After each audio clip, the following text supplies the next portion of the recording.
Good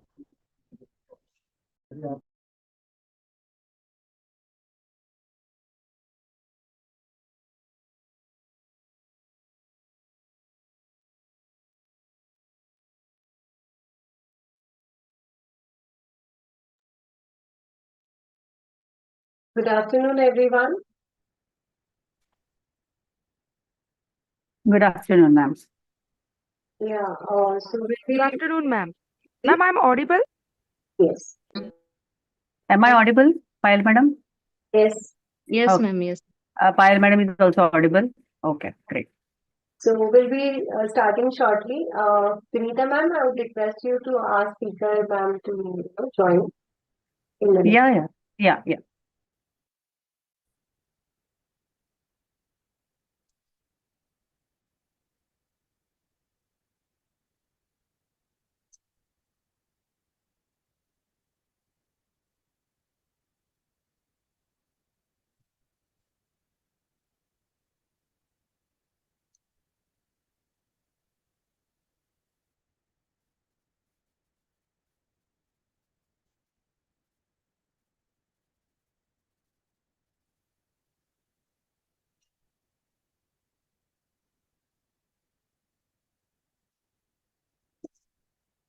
Yes, madam is joining in 2 minutes. I just spoke to her. Okay.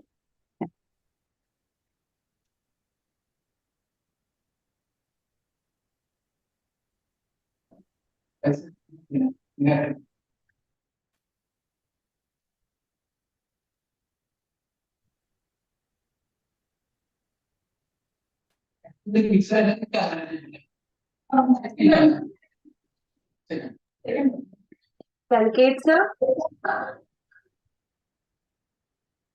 Yes, madam. just check with the YouTube link if it is working. I've just got a message. So we can check once if it is working. The updated Okay. 10-second one.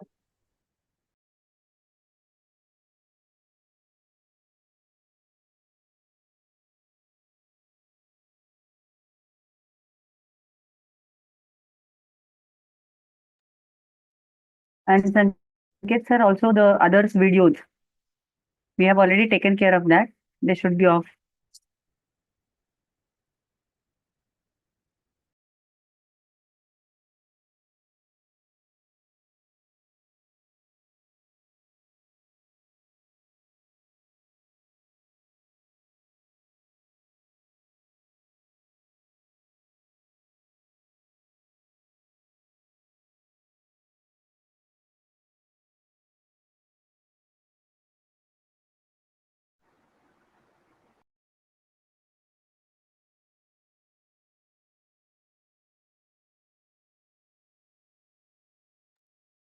Madam, check it now. Yes, sir. I'll check.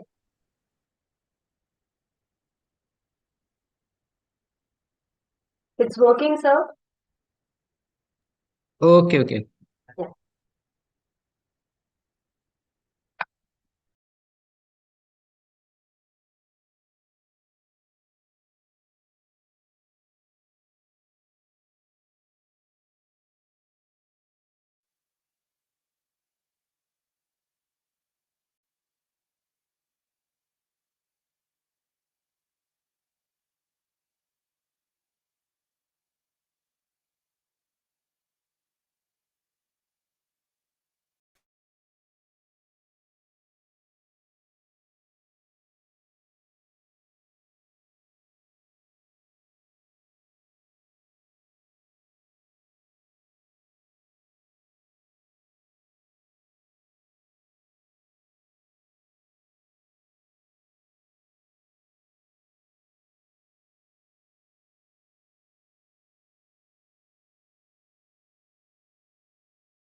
संकेत sir.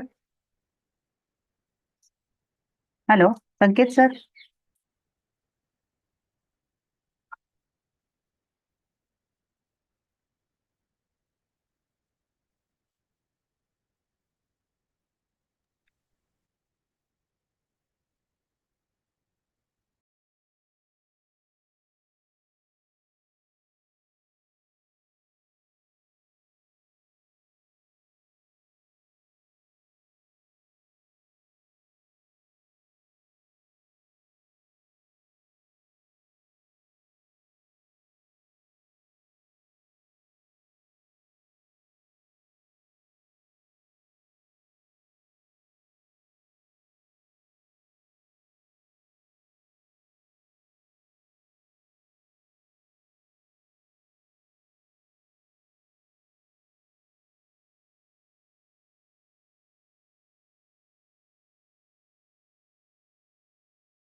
Good afternoon, Vandana madam.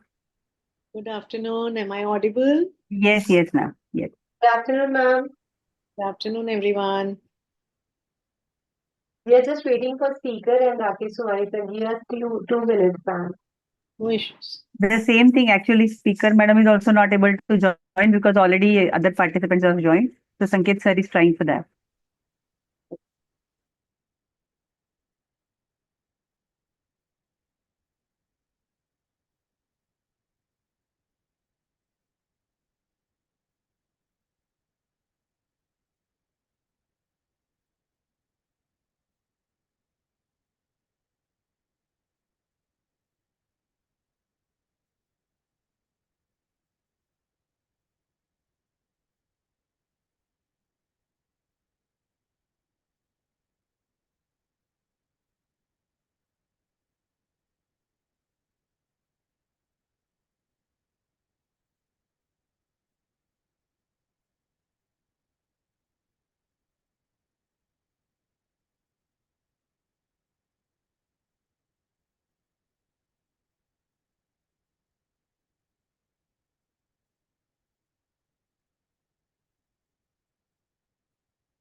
Good afternoon, everyone. We are going to start shortly.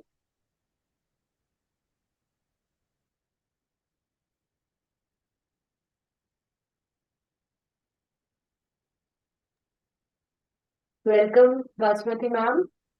Welcome, ma'am. We are just waiting for Somani sir to get in. Once he joins, I will be starting the session. Sure.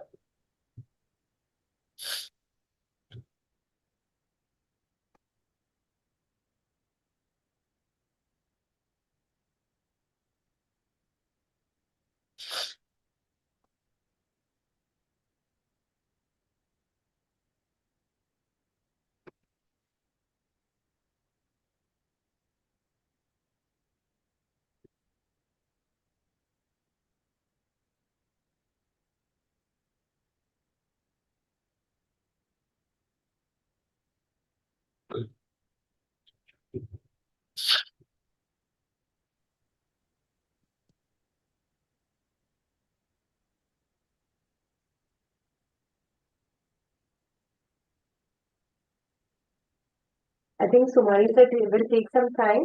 So if you would like to start the session, I do.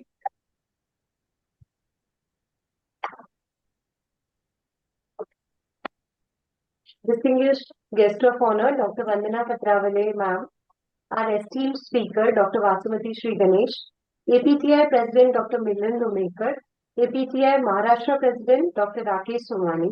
APTI Maharashtra Vice President, Dr. Swaroop Lahoti and Dr. Shirish Jain.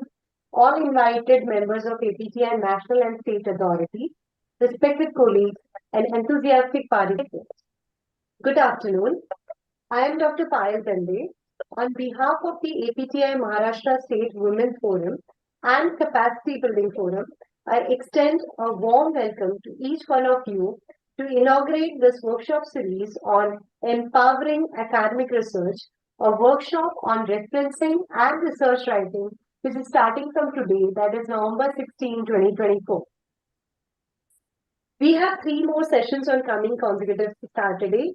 However, talking about today's session, this series has been meticulously designed to support pharmacy academicians, research scholars, and PG students in enhancing their referencing skills, which is going to be very vital for research writing and also for creating research proposals. In today's era of rapid scientific advancement, the importance of research cannot be overstated. Research forms the backbone of academic innovation and evidence-based practice, particularly in pharmacy, where scientific evidences are of paramount. Proper referencing and proficient research writing are indispensable skills that transform the raw data into impactful knowledge, ensuring that our findings resonate with the scientific community. To our participants, I would just urge you to make the most of this opportunity to learn, to interact, and to share. So without a further ado, I would like to first introduce our guest of honor today, Dr. Vandana Patravale ma'am. Dr. Vandana Patravale is currently a professor of pharmaceutics at the Institute of Chemical Technology, Mumbai, India. She has more than 30 years of teaching and research experience. She has over 200 record publications with over 12,000 citations, 30 granted patents, 20 patents in pipeline, and 2 trademark registries. She has published 5 books and 45 book chapters with international publishers. Dr. Patravale has been active in teaching, research, and service. Throughout his career, she has been elected for various awards. She is an elected fellow of prestigious Indian National Science Academy and also the Indian National Academy of Engineers. She is listed consecutively in top 2% scientist or in top 2% world scientist in pharmacy on the basis of publication and citations from the time the list is being published by the Stanford University. Her areas of research include development of nanocarriers with major emphasis on infectious disease, cancer, and neurodegenerative disease. She is also working on preparing medical devices or developing medical devices, nanodiagnostics, as well as nanovaccines. She has a list of awards starting from 2023, the Most Iconic Healthcare Global Leader Award, Topmost Healthcare Leader Global Award in 2022, Abdul Kalam Technology Innovation National Fellowship received in 2021, Fellowship of Indian Chemical Society, which was received in 2020, Kukreja Oration Award again in 2020, APTI's Dr. Manjushri Pal Best Pharmaceutical Scientist Award in 2019, Shri Amrit Modi Distinguished Research Award in 2018, OPPI Women Scientist Award in 2015, Bill Melinda Gates Grant Award in 2015, Best Pharmaceutical Scientist Award in 2014, Vasvik Award in 2013, Vineto Nanotech Award in 2013, APTI Best Teacher Award in 2012, Fellowship of Maharashtra Academy of Science in 2011, and KH Garda Distinguished Research Award in 2009, to name just few. She's been a convener of APTI Women's Forum. She is a president of APTI Women's Forum, also president for CRS Indian chapter, vice president for the Pediatric Medicine Healthcare Initiative, editor for CRS, that is Control Release Society, IC Indian chapter, and APTI Women's Forum newsletter. She is also an associate editor of Elsewhere Journal, and she is on the editorial board of several other journals.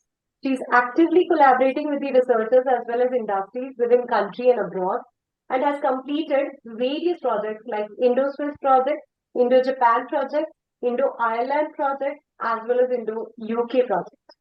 She is executing all major grants from Indian government, focusing on product development. Besides the projects that she is working on with USA and Europe, she has transferred about 20 plus technologies to industry, including drug-eluting stents being marketed in more than 65 countries. We are so proud to have you over here, ma'am. Thank you for gracing us with your presence. I would now request Dr. Vinita ma'am to address the gathering.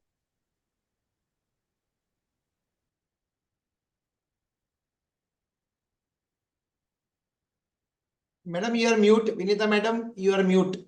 Vandana madam, namaskar. Vasubati madam, namaskar. Thank you so much for being present over here. Namaste. Yeah. Vinita madam, yeah. Yes.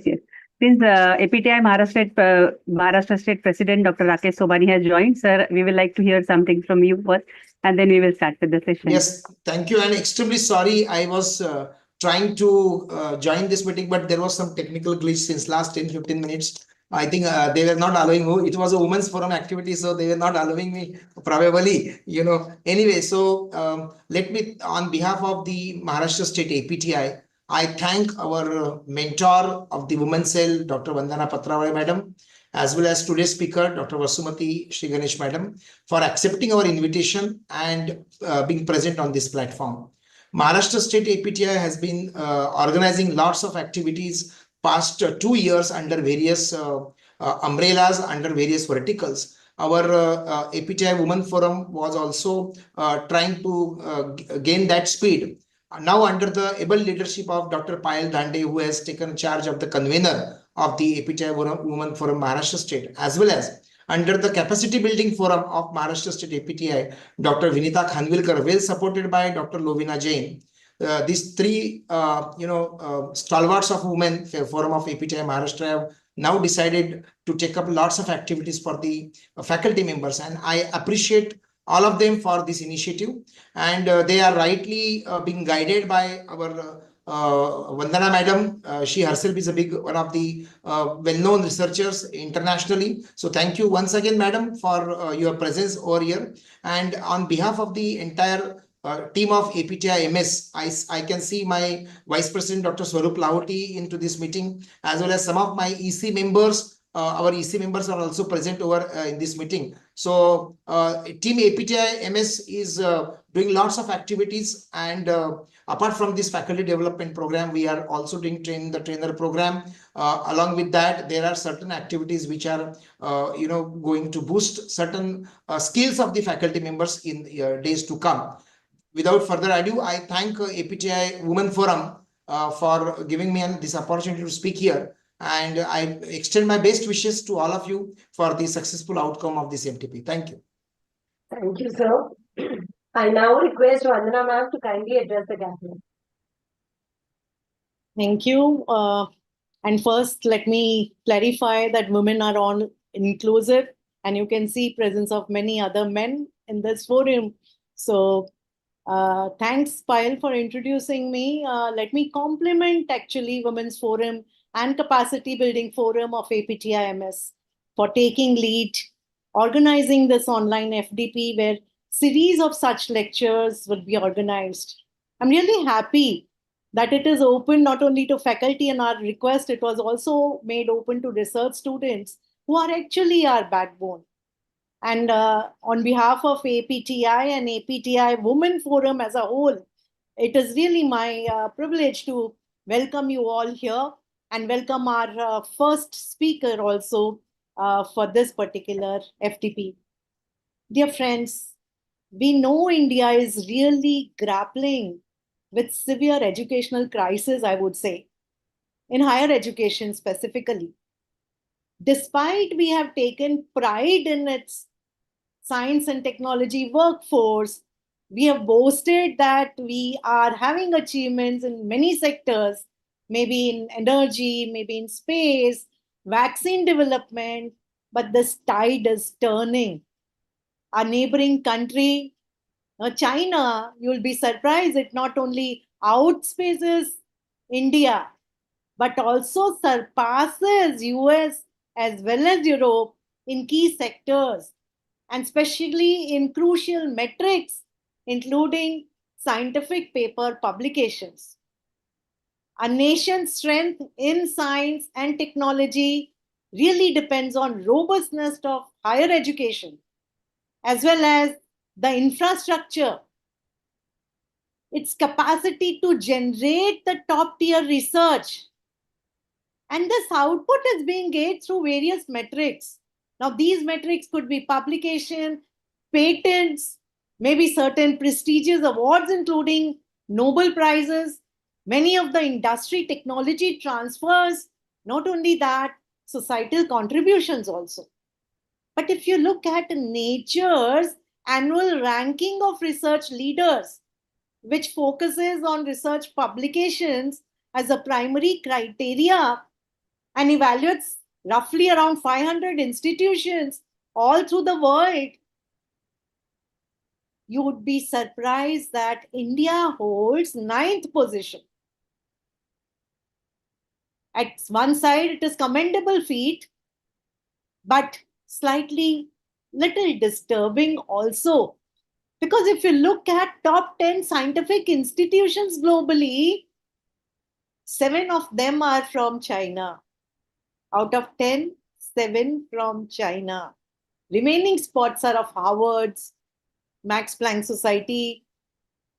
There's another center, which is French National Center, MIT, Stanford. They also hold 14th and 15th positions. Okay. So Chinese Academy of Sciences leads the ranking. So our government has taken a real note of it and are supporting us in all different ways.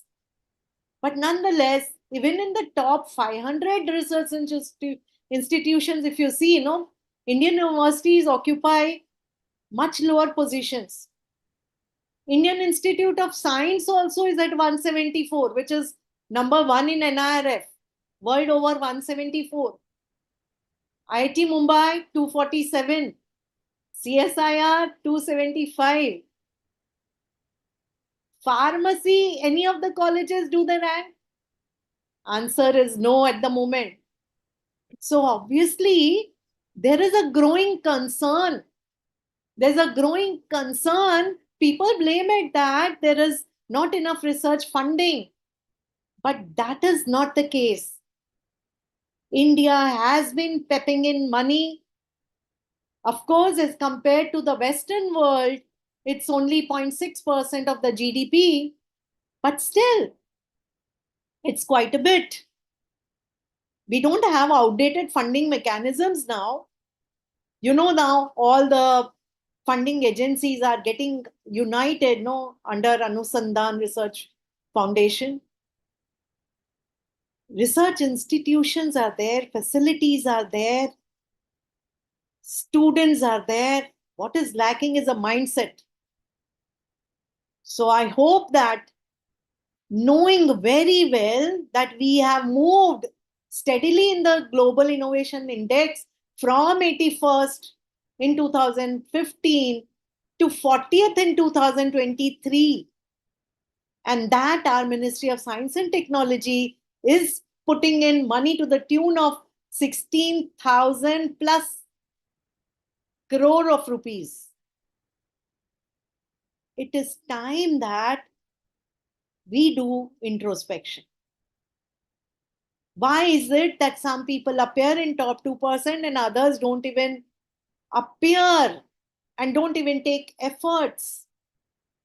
Answer is with each one of you. Our students, especially I would say, since the activity is being conducted by Maharashtra State, students are really very, very hardworking. They are keen to do, keen to write. Time is that we faculty identify who are those students who can make a contribution. How can we guide them? How can we make outlines on which they will write? We edit, maybe twice, thrice, 4 times. But believe me, that is the way to go. Do not give seminar topics which are age old. They should be seminar topics which are definitely, people are working world over on those topics, and those topics can be converted into review articles. It's time that faculty coordinates and collaborates not only within institutes, but also with outside institutes. Why can't basic science people collaborate? They write about, say, doctors write about pathophysiology, and we write about formulation approaches. Analysts can write about what kind of analysis can take place for such dosage forms and so on and so forth. It's time that each one of us wake up and do collaborate. That is the only way to success.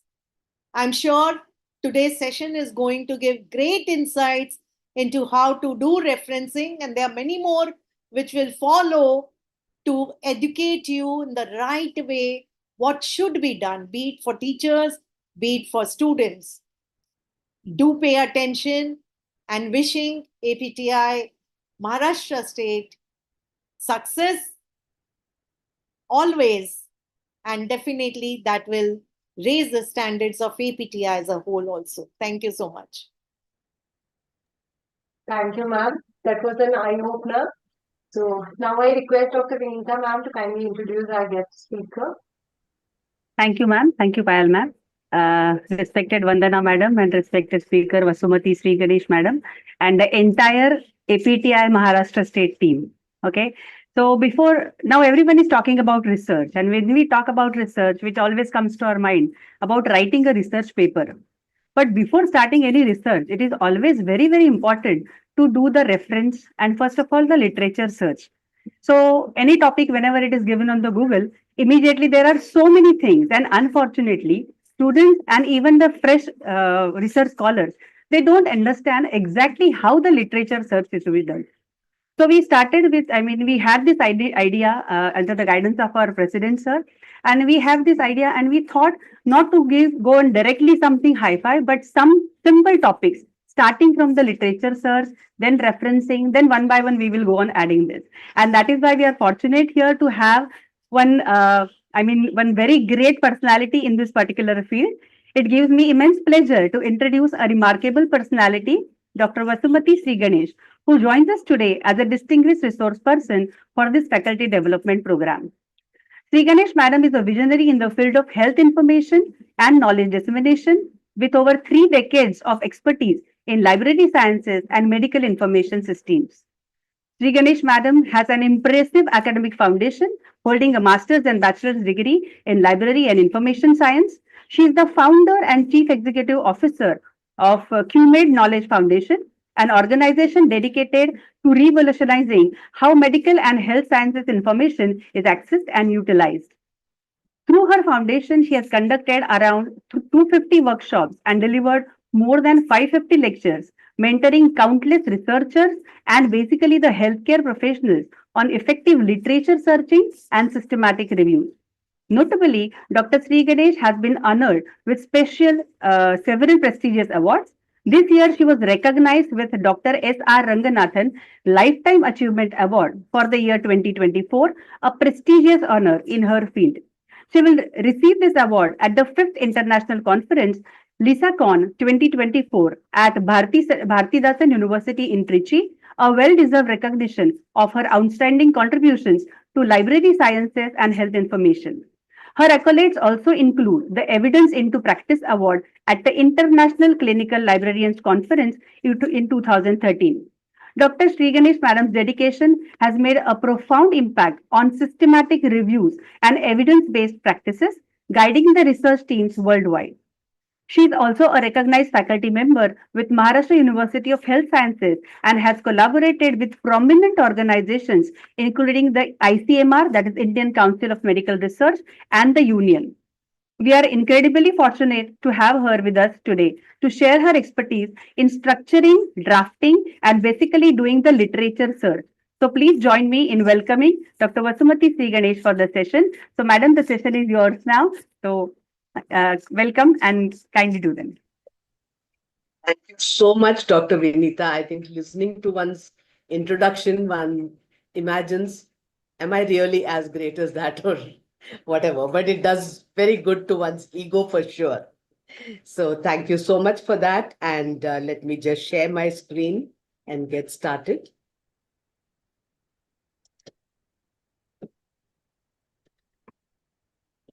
Yeah, is that fine? It's Yes, ma'am. It is visible. Yeah, this is what I needed. Yeah, and before I begin, Dr. Vinita, it was wonderful to listen to all that you have achieved, and I could not resist taking a moment off and asking you for a LinkedIn connection because I'd love to stay with you and get more inspired. Definitely, ma'am. Thank you. So with that, I'm getting started. So as Dr. Vinita said, my focus will be on literature searching in order to do any research. This is an area which is actually very, very under-recognized because people believe that you can just do a Google search, you can search something on PubMed, other sites, and pick up whatever looks good and relevant to your topic and use it.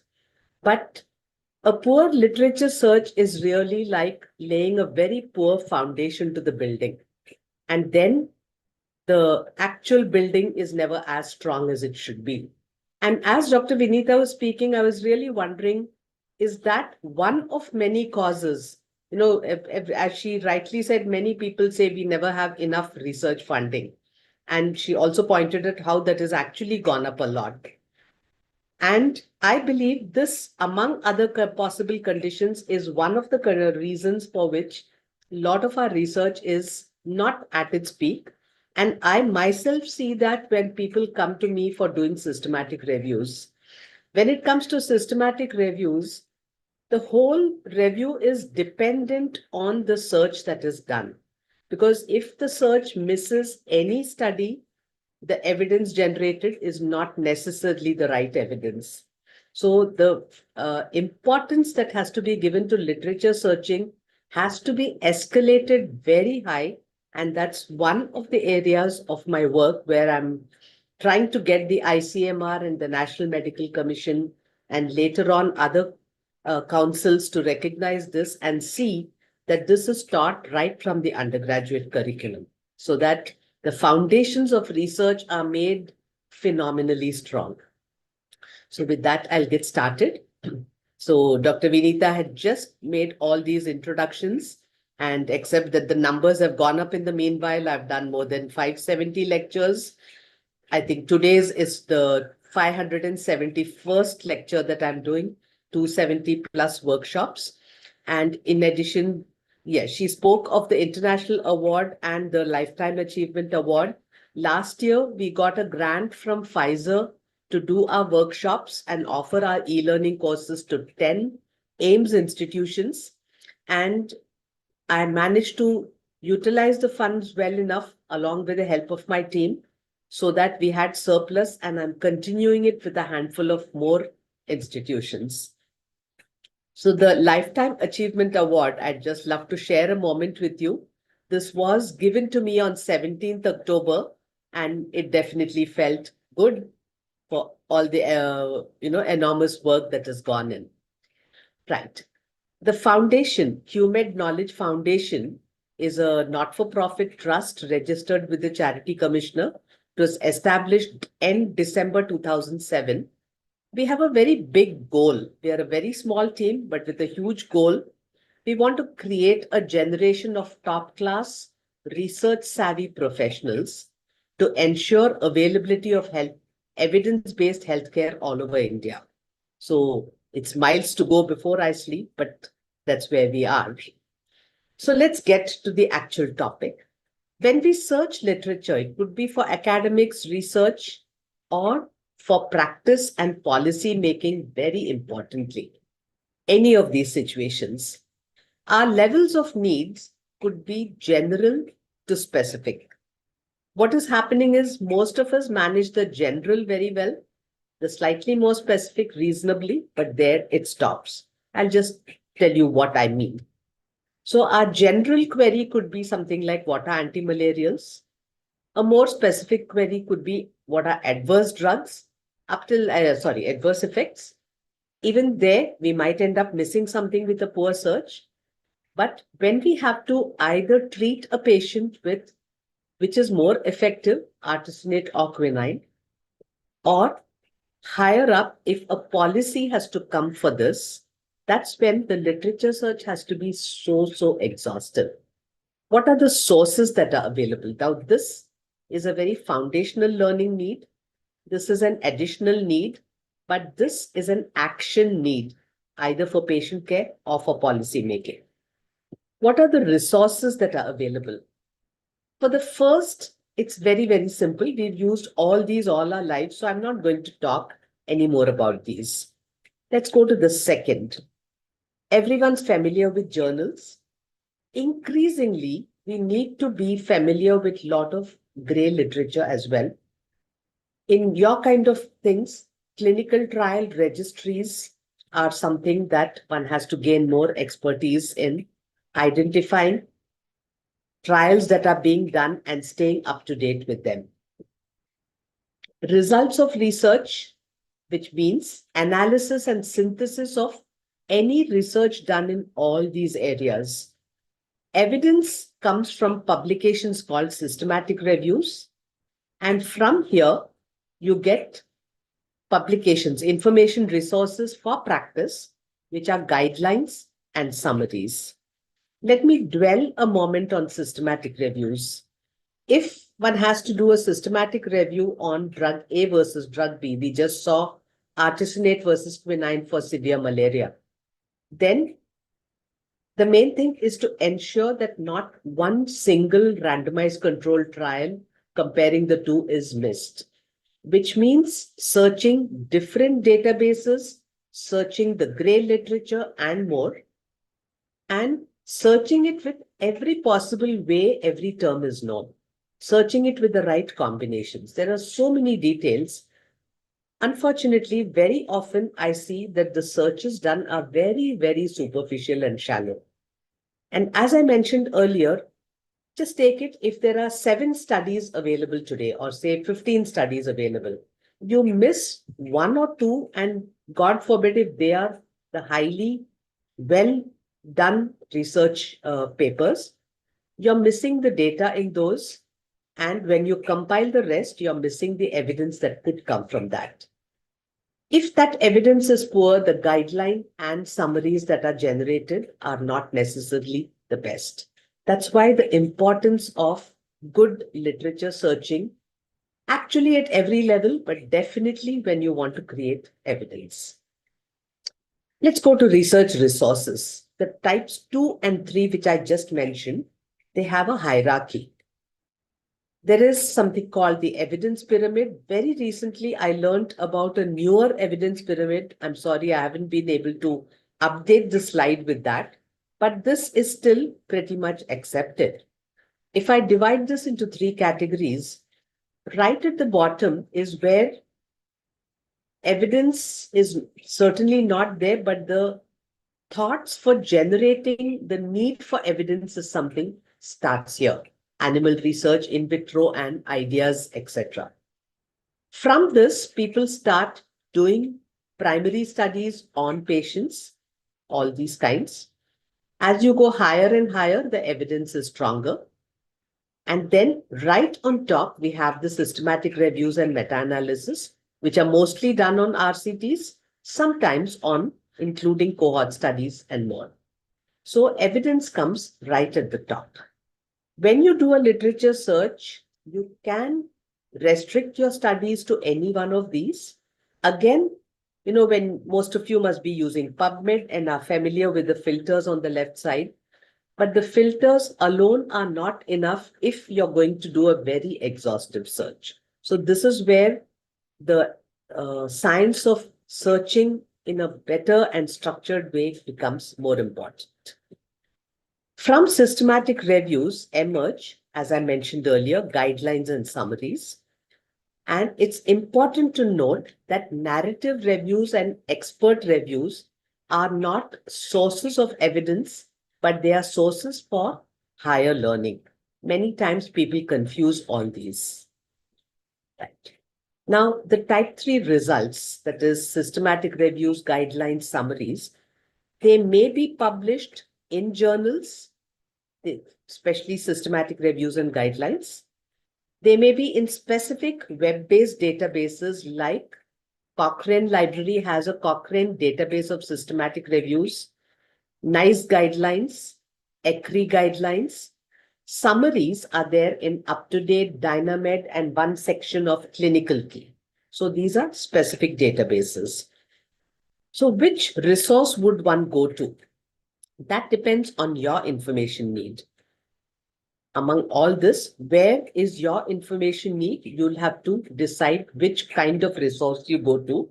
Remember, one website may have any one of these kinds, any two, any kind of combinations. So you have to train yourself to understand, is this type 1, type 2, type 3, any combination? If it's a combination, which part of the website do you go to, depending on your need? Which resources also depends on your access and budget. Free, you can definitely search, nobody's stopping you. If it is paid, the first thing is go ask your institution library or any senior, does your institution subscribe to this particular database or website or whatever? Many times I've seen people are not aware that their institutional library has access to certain resources. And if you do have access, what is the coverage of your research? Is it very basic? Most free resources will suffice for basic research. If you're doing a systematic review, you should search all possible databases, free, paid, whatever you have access to. So I'll just do a quick recap.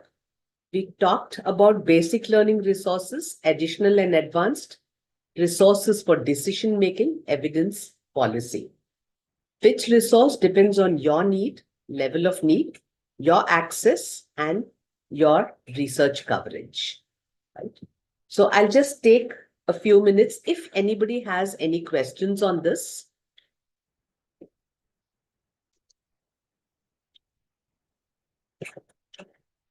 You can put it on chat or unmute and ask.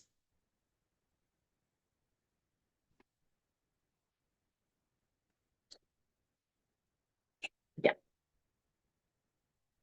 Just up to what I've covered.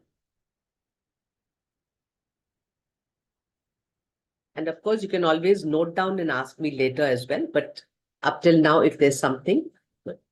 Ma'am, I'll let you know if anything comes in chat. Okay, right. Okay.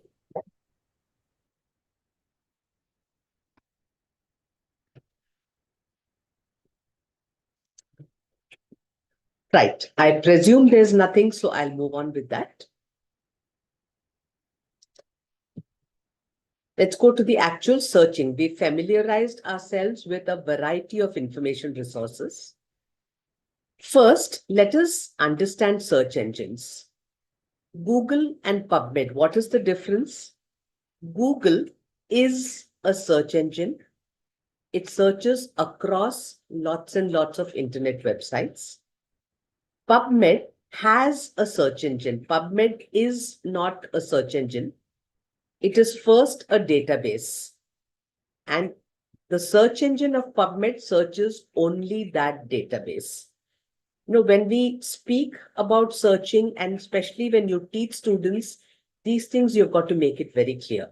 Otherwise, people randomly go and say PubMed is a medical search engine. No, it's not. It is a database of lots of medical stuff, and the search engine searches that database.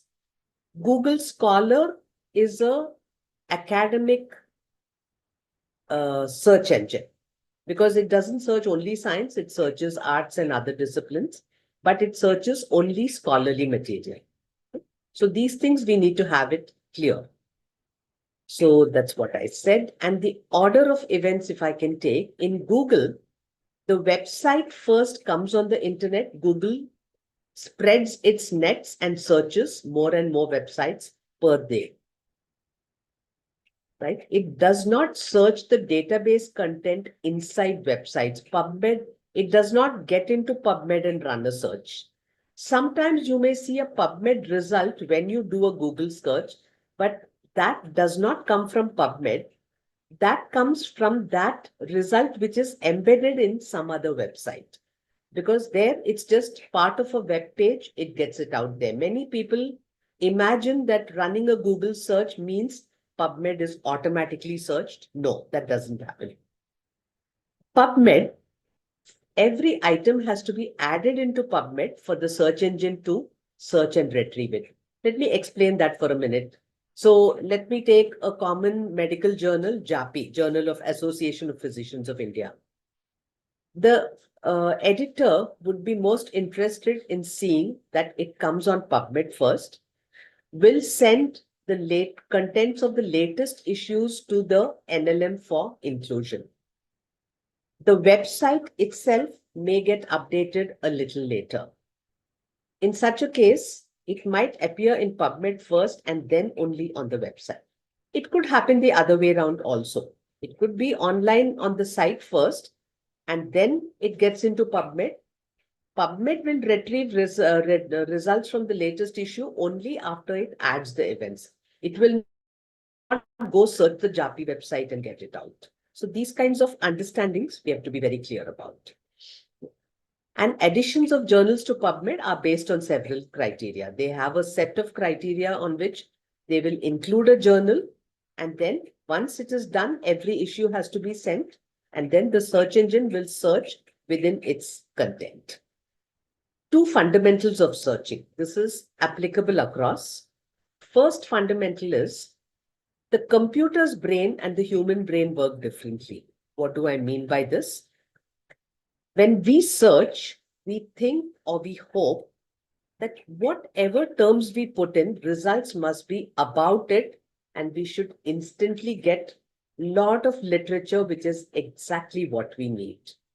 Fond hopes.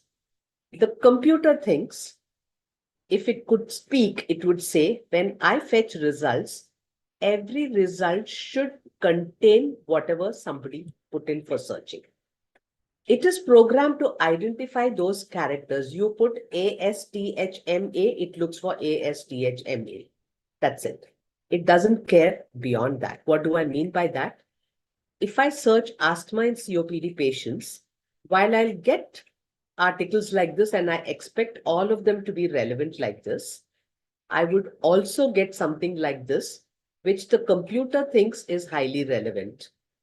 It sees asthma and COPD here, says fantastic, this is right. It doesn't care about the word excluding. This is something we've got to understand very clearly. Second fundamental, we can do a special search telling the computer results should, yes, we know you can only do this, but what we can tell you is the results should contain my terms in specific parts or areas. What do I mean by that? In PubMed, we all understand this: title, author, journal name, year, volume number, page number, everything is an area.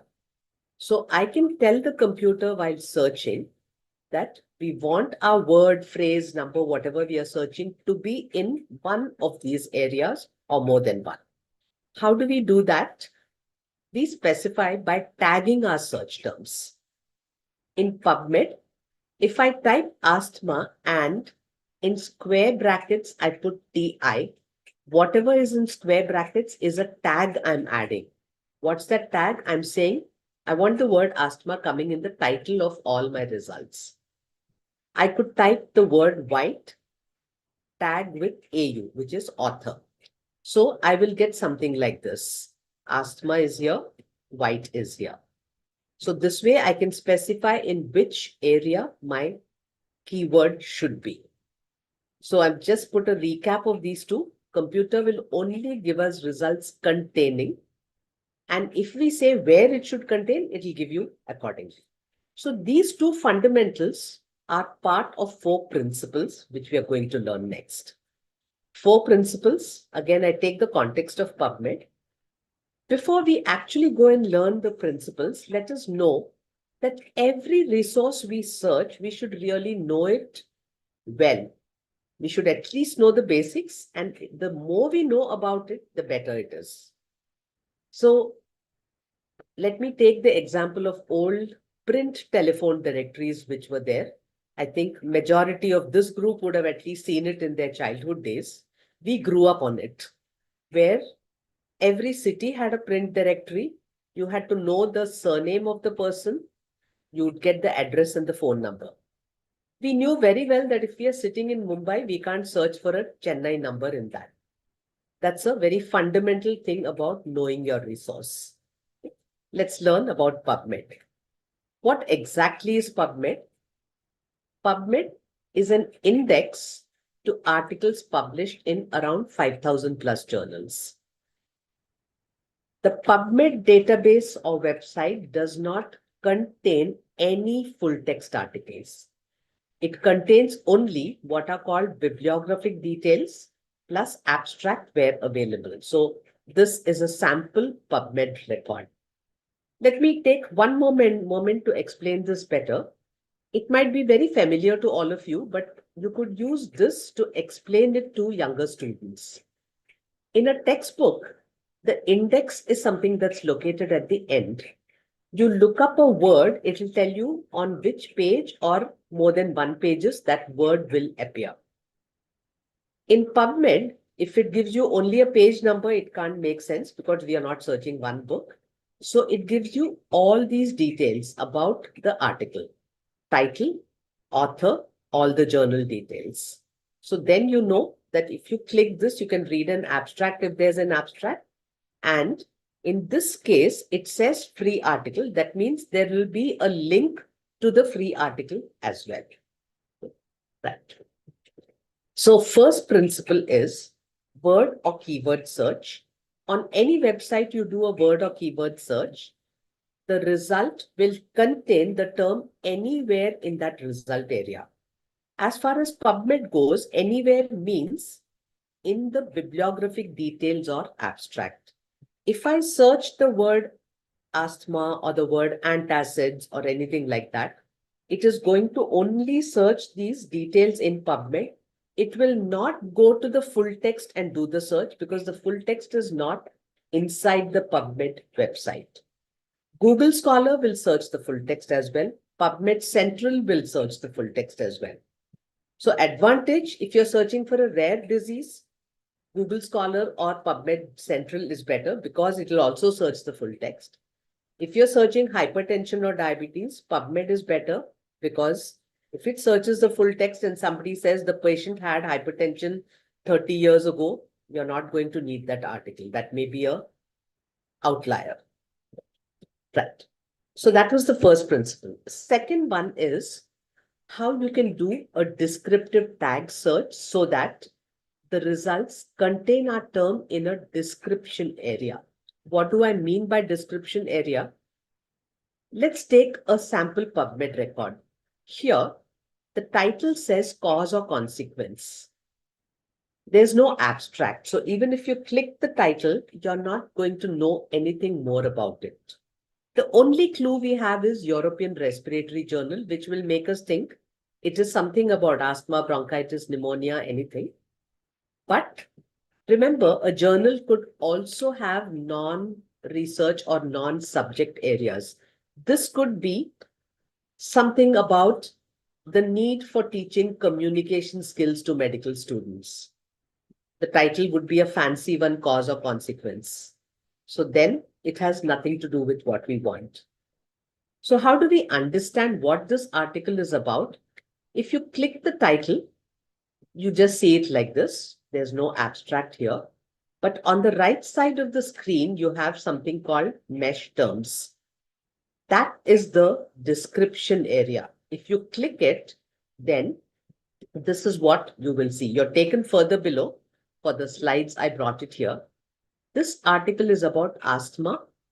It's about cross-sectional studies, some research done, humans, and it's about prescriptions. Asthma is marked with a star to say there's a very heavy coverage about asthma in this article. So these descriptor terms are added to majority of records in PubMed to describe the article. Why not all of PubMed? The brand new articles which come in cannot immediately get mesh terms. It takes some time for indexers employed by PubMed to add those terms. There are X number of journals which will never get mesh terms for their articles. I'll be talking a little more about this a little later. Now, how do we ask that our search term must appear in this area? It's pretty simple. If I tag my search with mesh in square brackets, I'm telling the search engine, please find the term asthma in the list of mesh terms. It may be in the title, it may be in the abstract, it may not be there, but it must be in the list of mesh terms. So when we search like this, it will scan those 37 million items that are there today. Wherever asthma is in the list of mesh terms, it will bring it out for us. Like we just saw in cause or consequence. We are telling it, find asthma in this area. It finds asthma here, gets it out to us. So even though we don't see it in the title, we know for sure this is about asthma. This is the key feature in PubMed. and certain other databases. These descriptive terms describe the entire article, obviously not just the title abstract, otherwise we would have had the word cause and consequence. Indexers go through the entire article and then say this is about these things. Third principle, factual or regular tags. We just saw one or two of those, we'll learn a few more. So we can search for our words in the title, in the author area, name of the journal, etc. Let's look at that. If I search with drugs, TI, PubMed search engine will look for the word in the title. We saw that earlier. If I type TIAB as my tag, it will not only search the title, it will also search the abstract area. So if you get very few with the title search, you can do TIAB. JOUR means I want all literature published in the journal titled drugs. White AU, we saw this earlier. More tags are AD, which is author's address. Mesh, we just learnt it. If you just type drugs without a tag, it will search all these areas, but not the full text. Numbers also can be tagged. 143 page means I want articles which appear on page 143. PDAT, which is publication date, or DP, date of publication, is the tag for year. PL is short form for place. So PL is the tag for country of publication. So these ways there are tags, but there are many, many more. These are the most commonly used tags. What are the contexts for tag searching? We want to search for articles by an author in a journal from a specific institution. So here I typed Slim AU. So Slim may be the first, maybe the last author, whatever. You get all this. You have a Slim R, Slim K, and in this case, if you want the author name after Slim, if you want the initial, you'll have to put Slim space R, Slim space K, etc. Retina, JOUR, I'm getting it from the journal Retina. Nanavati Hospital, AD. Here, you won't see it at this level. This is part of the abstract. But if you click a title, then affiliations will be shown with a plus. You'll have to click that. Then you get to see the affiliations here, and authors are from Nanavati Hospital. So that much was for tagged searching. Principle 4 is the results contain our term in combinations that we specify. So if we if we combine our search terms like this, we are using English conjunctions and prepositions. That's not the way to combine our search terms for computer commands. In PubMed or in other databases, we combine our search terms with and or not. All these three have to be typed in capitals, and these are called Boolean operators. That's a technical term. Let's learn how to use them correctly. It might sound like it's the easiest thing, but not really always. Let's say I typed just the word asthma in PubMed. Let's assume I got 100 results. I typed bronchitis. Let's assume I got 70 results. If I type asthma and bronchitis, how many results should I get? Can people type in the chat and Dr. Vinita just give me the answers? Interact a little because that's where you'll keep engaged. It could be more than 170 for sure. Okay. Other answers? We are still waiting. I would request all the participants to kindly write their answer in the chat box. So some people are saying 70. Okay. 170 plus. 70. Right. Okay. So we'll just stop it there. First thing is, it can't be more than 170. Remember the contains. The word asthma appears in 100 items which are somewhere in PubMed. The word bronchitis appears in 70 items somewhere in PubMed. The total is 170. It can't be more than that. It won't even be 170 because when we say asthma and bronchitis, we are actually giving a command. How many records contain asthma and bronchitis together? See, the computer understands only the contain. So when we say asthma and bronchitis, it understands the question as in every record that I'm searching, where should asthma and bronchitis come together? We think like humans. We think of a cupboard full of asthma books, cupboard full of bronchitis books, and both together. So now the number would be something less than 70. Let's take a number 45. Okay. As I said, this seems like the easiest thing, but this is where we start making our mistakes. Let's go to the next. Asthma or bronchitis. Now, what do you think the number should be?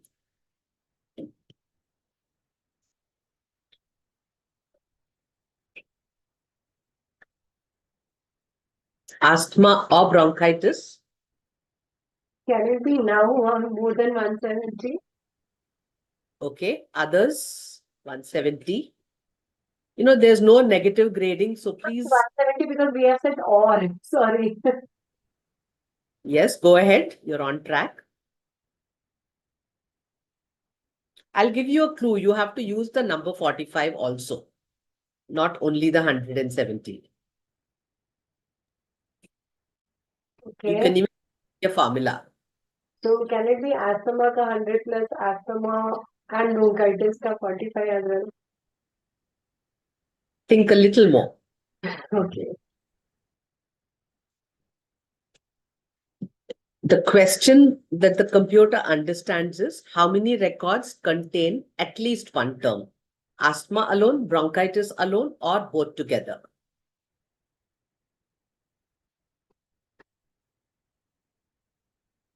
Vandana ma'am has replied as 170 plus 45. Yeah, I saw. Yeah. Right. So let me give the answers here now. Just a second. So here it is the 45, whatever those articles are, the same 45 is present inside this set. The same 45 is present inside this set. Out of 100, 45 contain the word bronchitis. Here, out of 70, 45 contain the word asthma. Both are the same articles. The computer very helpfully reduces one set of 45 so that we don't have to go through duplicate results. And that's why we have to do 100 plus 70 minus 45. Not we have to do, the computer does that for us. Take a minute to observe the slide carefully. You'll get the logic very clearly then. 100 contain asthma, 70 contain bronchitis. 45 in each set are common. So here it will remove one set. It will do the total correctly, of course. Remove one set of 45 because it doesn't want us to go through duplicate results.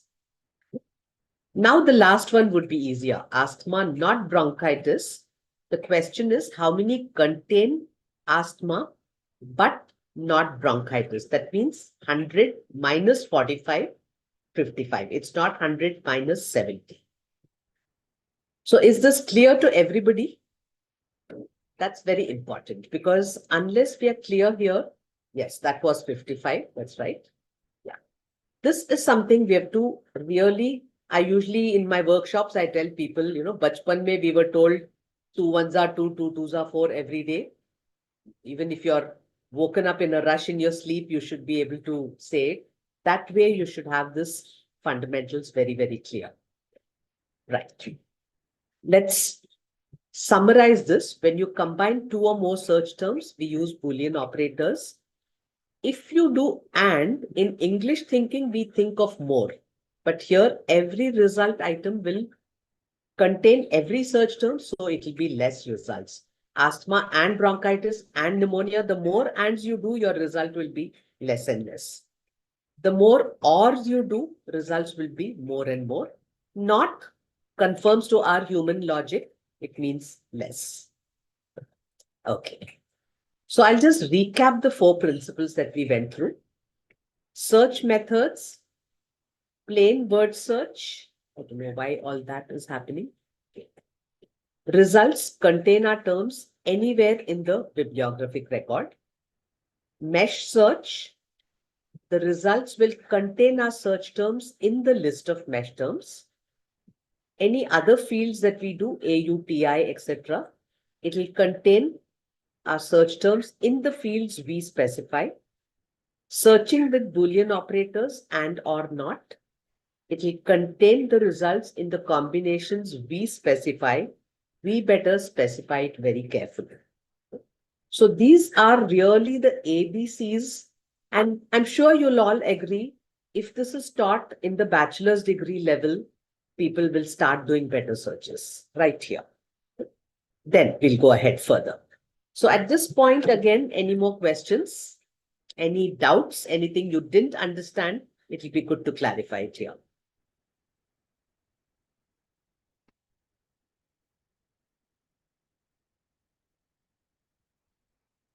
Everyone got the and or not and the tags?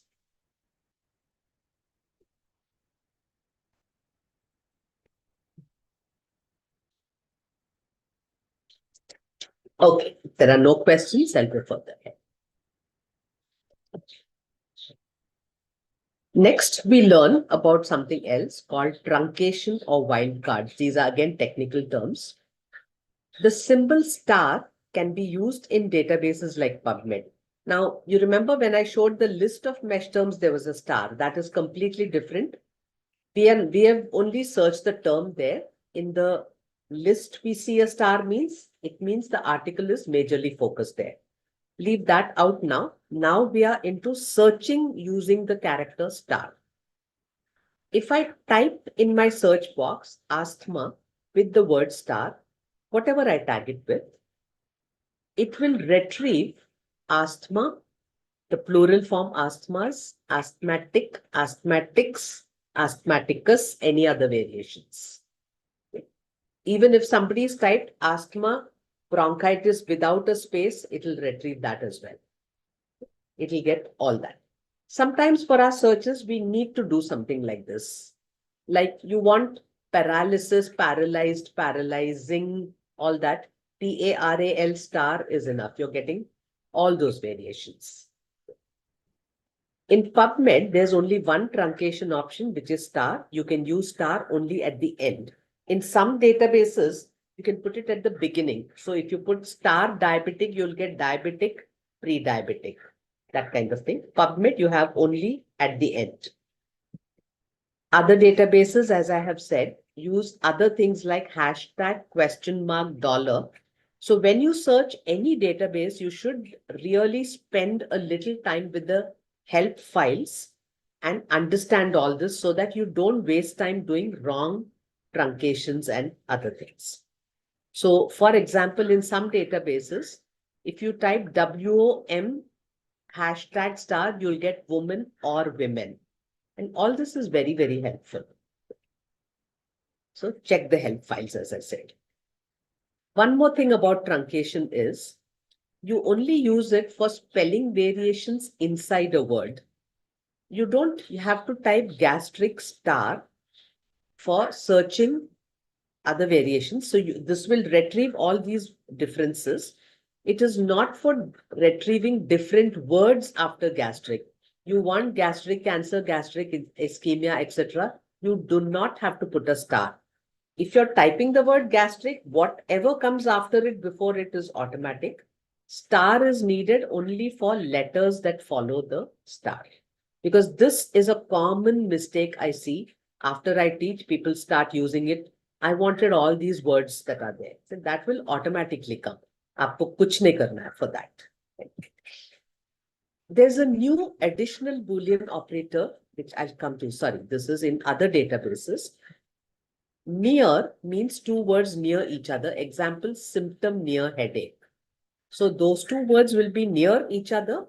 But if you do symptom and headache, symptom could be the first word of the abstract or second word, and headache could be last. When we say near, it means they have to be close by. So next means two words exactly next to each other. This is in certain other databases. But okay, I think I skipped doing this in PubMed, but I'm going to show it to you online.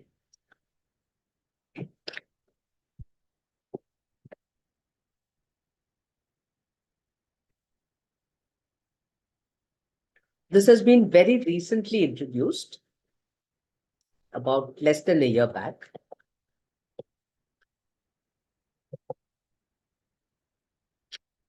I have to, I'll enlarge it a little. I have to type in two words. I've said I want it to be in the title. This tilde two means near each other with maximum two words separating both. And I have to put this in quotes. It's very complicated. You have to do all this. So put both words in quotes. TI is the field which I wanted to search. Colon tilde two means near each other with maximum two separating. Let's see what varieties we get here. Healthcare management. This one should not have come anyway. Management across African healthcare. See, these two words separate. So the order doesn't matter. Maximum two words. Here two words are there. Here there's one word and so on. You can search this in the title, or you can search it in TIAB, or you can search it in AD, that is address. So in these three fields, you can do this kind of a search. Let's do some exercises with all principles. I remember reading an article about asthma appearing on page 143. I will do this one and then I'll request you all to try on your laptops or mobiles, wherever you will do it. So you want articles about asthma means you need to tag asthma with mesh. Page 143, you'll type the keyword, which is in this case a number, 143, tag it with page. You're combining both with and because both are compulsory in your results. Both conditions must be there. So asthma, mesh, and 143 page.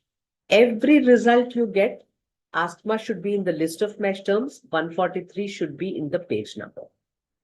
If this is clear, please just type C so that I know that it is clear. Quickly, handful of you, just type C so I know this is clear.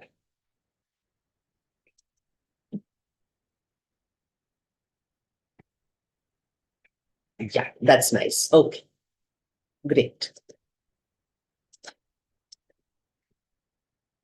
Second question, my HOD told me to read up articles by N.D. Brown in the journal Pediatrics. I'll just give you one clue.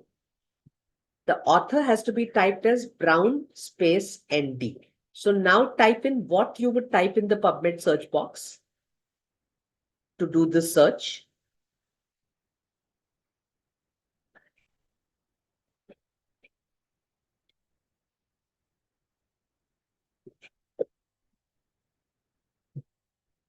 I'm okay if you unmute and speak, if that will be faster.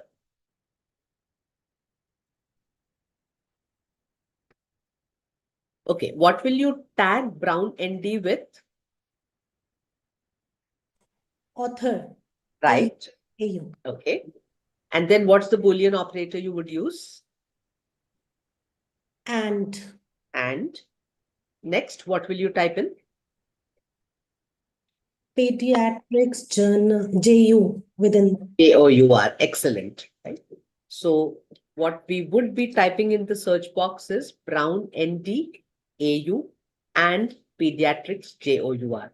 Just note, the tag can be in small or capital. Your search term could be in small, capital, any mix. The and has to be in capitals. The rest of it can be in any case. Right. Let's do one truncation search. You want to find out approximately how much literature in PubMed covers toxicology. I'm not asking you for the tag. How will you use truncation here? You can either type or tell me. Toxicology extracts. That means any letter that follows toxicology. Is there a chance of any letter following toxicology? Toxic extract. Absolutely. That toxic abstract, asterisk there. That's right. So you can even do toxicol so that you get toxicology, toxicological, etc., etc. Toxic means you'll get toxicity, etc. Again, this depends on what you want. So I've given this option, but toxic star will also, it will only get you still more results. You'll have to decide how much you want to use. Right. Then we are going to do a topic search. This is typically how you would do a topic search. I want to quickly read up something. See, a topic search that you do always has a cause attached with it. Not every time it is a thesis or a paper or a systematic review or something. You may want to, as I put in this case, quickly read up something on use of biomarkers in pneumonia, as well as what I really mean here is biomarkers in bronchitis. So in such cases, you need to do some deliberation and planning. First, think of the results, and every result item must contain biomarkers, pakka, everywhere. In every result, it has to be either pneumonia or bronchitis or both together. I hope that's very, very clear. This clarity has to be there. Then what happens is some of your papers will be like this, which combine biomarkers and pneumonia. Some will combine biomarkers and bronchitis. Some will have all three. PubMed actually identifies like this, mixes it all and gives it to us, removing any duplicates. So now we know that these are the three terms we are going to search. First, let us add Boolean operators. How should we combine this? Biomarkers followed by Boolean operator.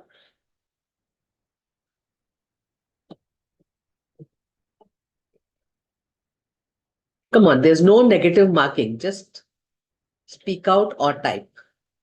Biomarkers. There's a title and abstract. No, let's do that later. First, we'll just add Boolean operators. Biomarkers.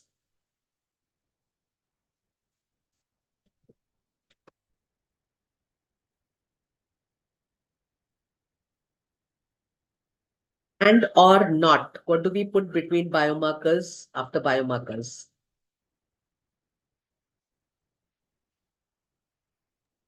Or Put and Okay. And pneumonia. Biomarkers and pneumonia or bronchitis, says Apurva More. So that's exactly what I put here. But what happens is, if you type it like this, I'll show you what happens.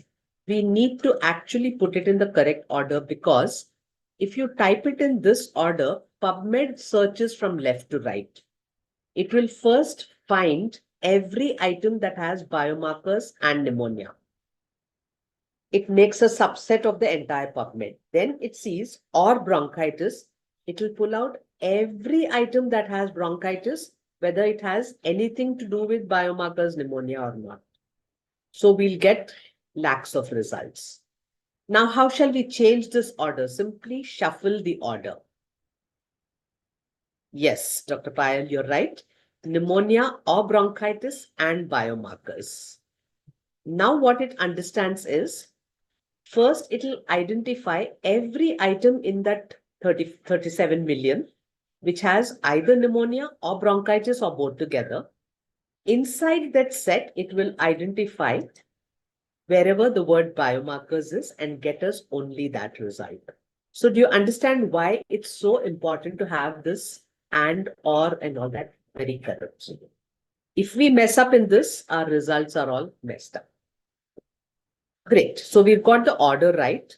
Our purpose of search was we want to quickly read up maybe 5 to 7 articles.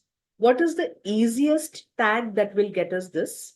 Our purpose is a quick and dirty search result, which is the tag by which we can easily read the title. I gave the clue there.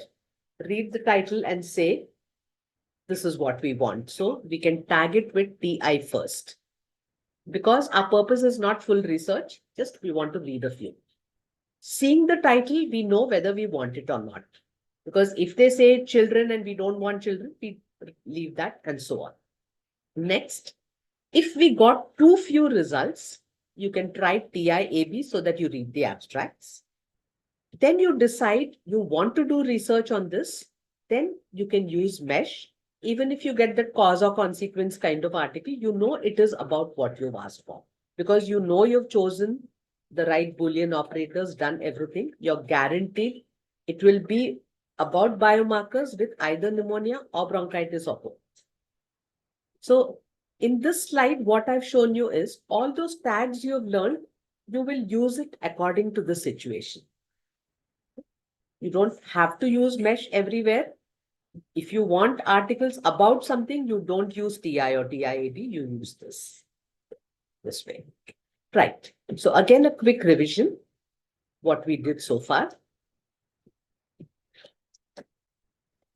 First, we learned results contain our search terms. That's something we never forget. Now it's easy to remember that you need to tag your terms to say where it should contain. Based on that, we learned the principles. Plain word search means this is what will happen.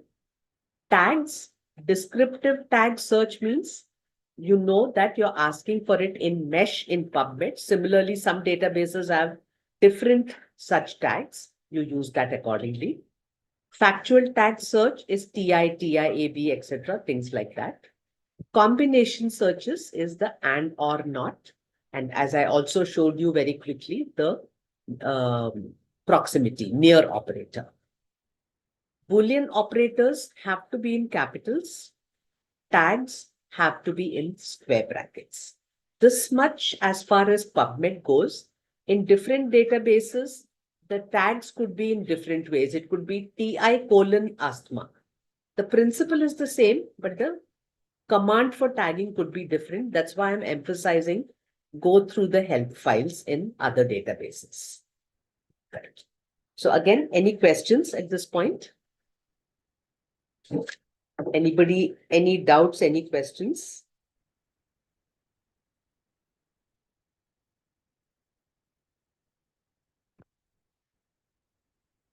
Okay, I don't see anything coming, so proceed with that. Now that we learned the 4 principles of searching, we learn a little bit more about MESH. Something very, very important about MESH. What is MESH? I described it earlier. The full form is medical subject headings. There is a collection of standard terms. You can't just put any term in the search box and tag it with MESH. You have to see the right term. Just like when you're writing an English article, you can't just write any word that comes to your mind. Maybe you use that word in childhood along with your friends. No, you have to use a correct English term. Same way here. It is terms from this collection that these professional indexers pick up and tag your article. How do we find those correct terms? In the PubMed site, this area is highly neglected always. So let's learn 2 areas today. If you go to this MESH database, click it, you're leaving the PubMed database. You are in the PubMed website, but you're leaving the PubMed database. You're going to the MESH database of standardized terms. So here, let me show you an example. I'm searching pregnancy-induced diabetes. I click search. I'm told that the standard term is diabetes gestational, which just means gestational diabetes. Just below that, there is what is called a scope node. That is, in which context will an indexer use this term to index any item? So once we know that context, we know that if we search this term with mesh, we get the best results. So what is this gestational diabetes? Diabetes mellitus induced by pregnancy but resolved at the end. Perfect. It does not include previously diagnosed diabetics who become pregnant. Any paper describing this will be indexed with pregnancy in diabetics.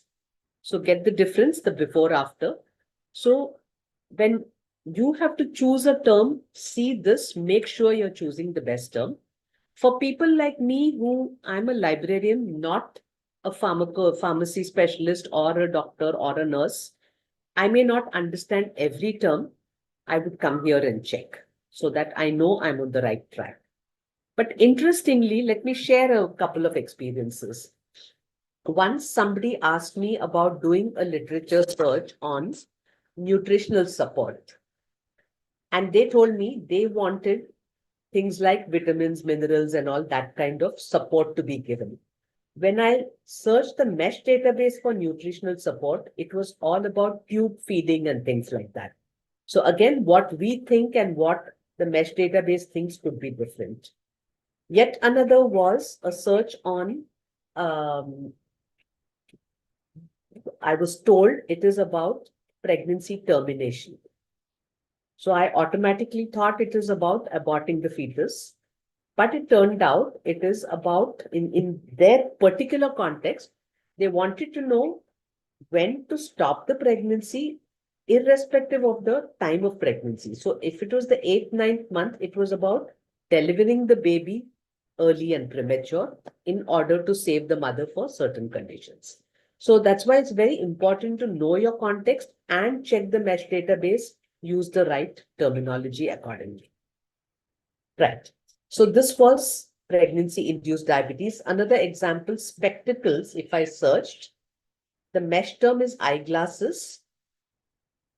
It is a pair of ophthalmic lenses where the purpose is to aid or improve vision. It does not include normal glasses which don't have power, goggles, non-prescription, for which the mesh term is eye protective devices. So accordingly, whatever you want to retrieve, you've got to choose the right mesh terms. Let's understand, once we find a mesh term, do we have to go back to PubMed and then do the search? Not necessarily.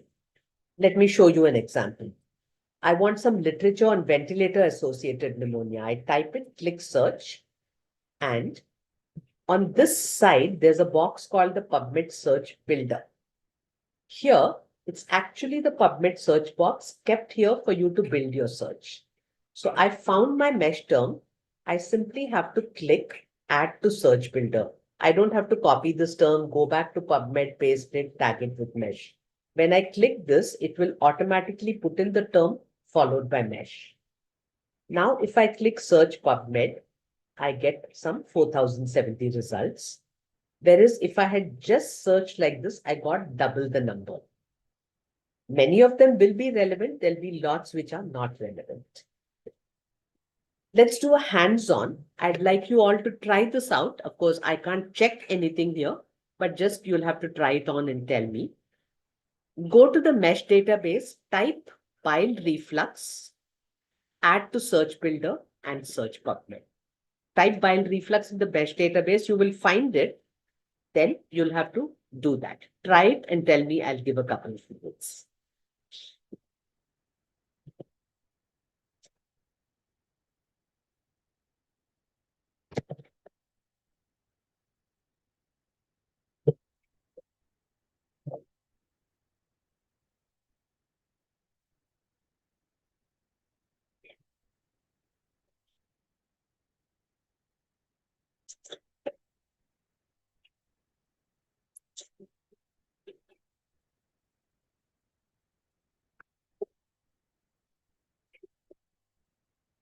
I'm just showing it on the screen also. I typed bile reflux, got this. Now I will click add to search builder. It comes here as bile reflux mesh. I click search PubMed and I have 859 results. If you've got that, just type Y for yes.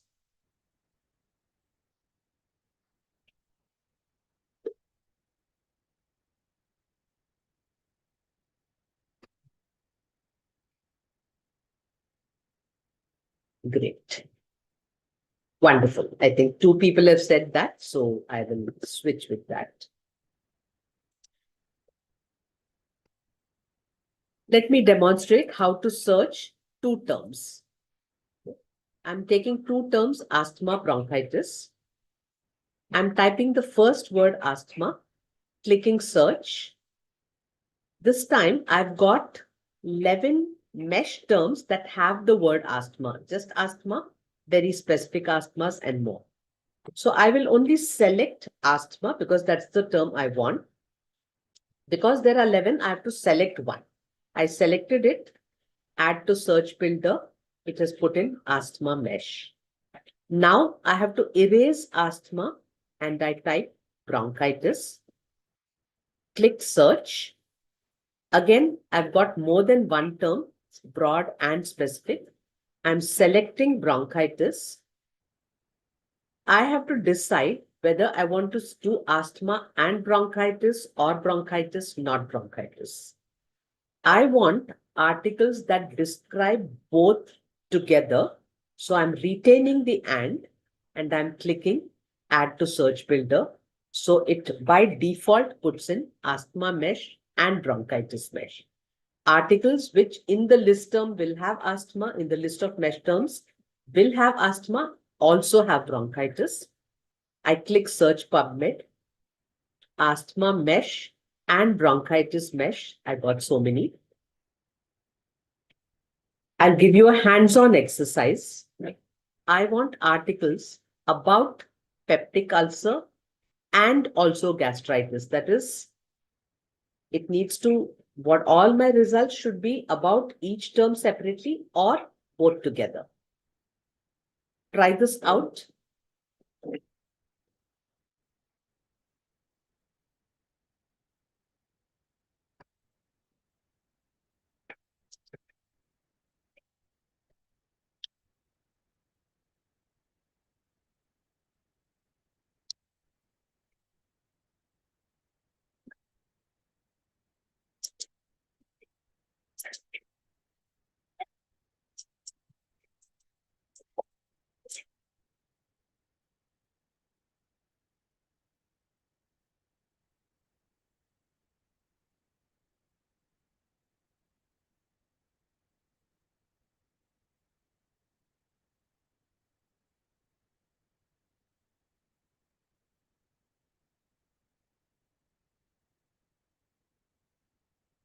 Has anyone finished?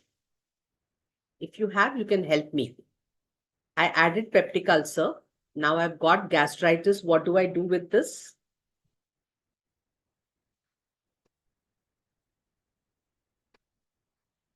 What should I do next?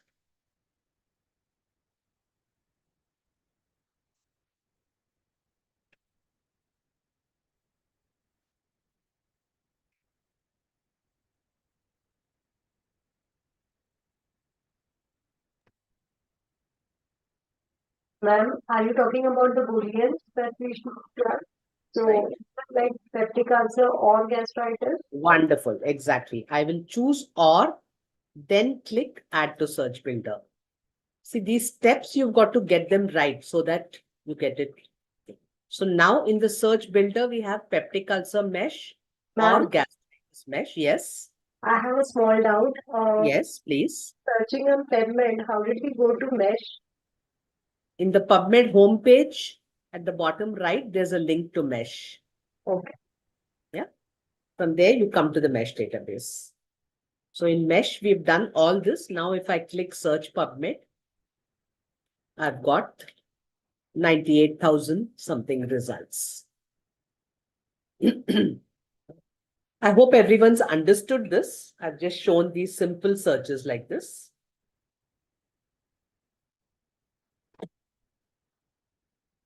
Now I will demonstrate just with slides. Yeah, I think I see something in the chat box. Yeah, good. Nice. So I'm showing here searching a topic, biomarkers for pneumonia as well as bronchitis. We did this earlier. How to do this in the MESH database. So first term, we did it as pneumonia or bronchitis or pneumonia in any order and biomarkers. So pneumonia, I'm typing. I click search. I select pneumonia, add to search builder. It puts in pneumonia mesh. Next, I search bronchitis, click search, select this, change the and to or, add to search builder, pneumonia mesh or bronchitis mesh. Then biomarkers, we search, select this, add to search builder with and. This is why we need to visualize our research results, handwrite it or keep it in Word or somewhere, and then follow it step by step. So now it adds and biomarkers, click search PubMed, pneumonia or bronchitis and biomarkers. Each item is tagged with mesh. 4,000 odd results. If I had searched biomarkers for pneumonia and bronchitis, can you see how many I'm missing here? Huge number. Sometimes it's the other way around. With a word search, you'll get huge results. With mesh, you get focused results. But when you search with the proper tags, whether it's mesh or anything else, proper Boolean operators, you're bound to get the best results. Importantly, in the mesh database, you have to remember you can search for only one term at a time. In the main PubMed, you can do this and this or this, everything. Mesh database, one term at a time. You find it, add it to the builder, then look for the second term, add it with the correct Boolean operators as needed. Any questions on this? What we just did? And just for whoever asked, I'm again stressing, the mesh page comes from the PubMed homepage. It's clear? That's good.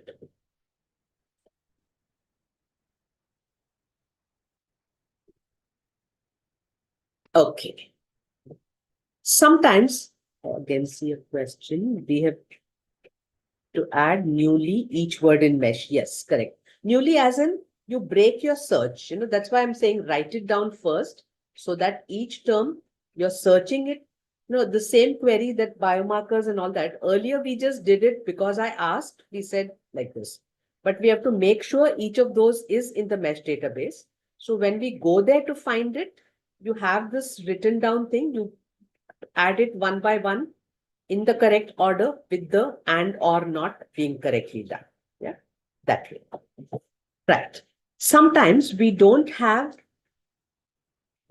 want information completely about a drug or a disease. You may want only an aspect of it. For example, I want causes and diagnosis of pneumonia as well as causes and diagnosis of bronchitis. How do I do this? Pneumonia, bronchitis are the two conditions, diseases. I type pneumonia, click search. This time I don't directly add it to the search builder. I click the word pneumonia. I can get a menu of subheadings. So I wanted causes and diagnosis. So I select etiology, diagnosis. Then I click add to search builder. Carefully note, it types pneumonia/diagnosis. That means diagnosis of pneumonia or etiology of pneumonia. It chose or because here we selected both. It is programmed to understand we want information about both. So it automatically put an or. All this is computer coding done with a specific methodology. So we've added the part about pneumonia. Now we search the second term. We type bronchitis, click search. Again, repeat, click bronchitis, select these two. This time, what do we need to do with Boolean operator? We are adding the second term bronchitis. We want both together, ma'am. See, we want everything about diagnosis, etiology of pneumonia, diagnosis, etiology of bronchitis. This part has ensured everything about the diagnosis etiology of pneumonia. When we've selected these two, we are sure about diagnosis etiology, everything about it for bronchitis. Here, what do we do before adding this? Again, or in case if we want. Exactly, exactly. So we make this and to or, then click add to search builder. Now we have pneumonia diagnosis mesh or pneumonia etiology mesh or bronchitis diagnosis mesh or bronchitis etiology mesh. Imagine typing all this in PubMed search box. It's very cumbersome. Here you come and do this, but have your Boolean operator logic correctly. And so then we have it all right. Now click search PubMed and we have our huge number of results, of course, but that's how much literature there is on this. Just causes and diagnosis of these two diseases. Right. If we did it like this, causes and diagnosis of pneumonia and bronchitis, we've just got a fraction of the results. Of course, if you just want a handful to read, this is more than enough, fine. But literature search means doing it in a structured manner. Let's do a small hands-on exercise. I want to search for papers about adverse effects, poisoning, and toxicity of anti-manic agents. Maybe what I'll do is, I will do it, you can keep telling me. Can we start with anti-manic agents first? Yes, you start with anti-manic agents, that's right.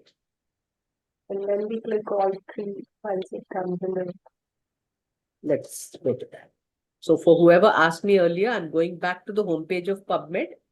Bottom right, you have the mesh database. If you're doing it on a mobile, you'll have to scroll right down. Yeah, my search was anti-manic agents, and I need these three things.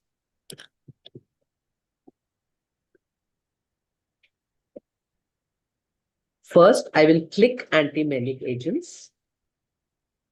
What all did I need? Adverse effects, poisoning, toxicity. Adverse effects, poisoning, toxicity. I'm choosing these three. Add to search builder. So it does all the elaborate typing that we don't need to do. Anti-manic agents, adverse effects, mesh, or same thing with poisoning, or all that with toxicity. 1531 results. Clear for everyone how to do all this?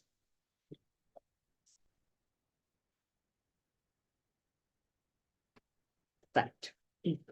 So in the mesh database, okay, good.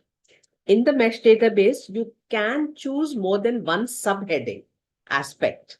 You click a mesh term. Inside that menu of subheadings, you saw we chose 3 just now. You can choose as many as you want to. Then, what do you use subheadings for? This is again something you've got to use with practice. Causes of a disease, like we did earlier, we saw asthma etiology. Adverse effects of a drug. You'll search for paracetamol, click and choose adverse effects. Poisoning by a drug. If it is fentanyl, you'll type fentanyl, click it, choose poisoning, and so on. Surgery for hernia.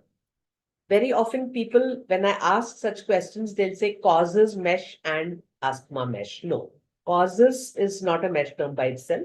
So, and even if it is, then you're going to get causes of something else maybe and asthma. Whereas causes of asthma means it has to come as an aspect of asthma. This will come with practice. You'll have to keep trying like this and learning. Okay.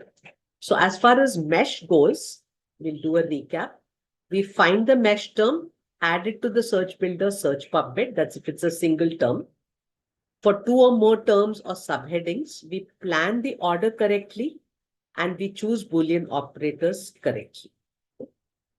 Any questions on this? Mesh term subheadings. Could you please take to the earlier slide once?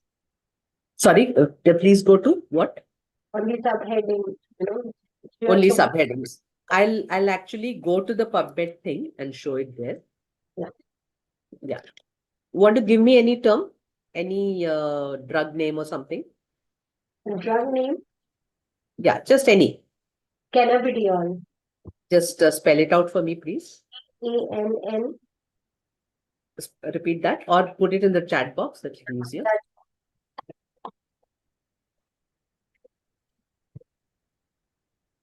Yeah.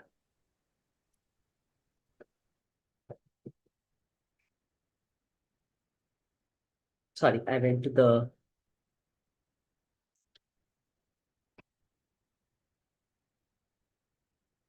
Yeah. So you find this is a mesh term. I click this. There are so many subheadings. Which aspect would you want information on? Pharmacology. Okay, so we'll take this. Pharmacology is here. Now, since you've asked me for this, I'll show you one more thing. All these also have scope notes. If you click here, this time you'll have to go further here. These are alphabetical. So when I come down further, yeah, this is the scope for pharmacology. Okay. There's also pharmacokinetics, how it works inside, etc. So it's good to familiarize yourself with these subheadings, all their scope. I'll just go back. Yeah. So I've selected pharmacology. I do add to search builder.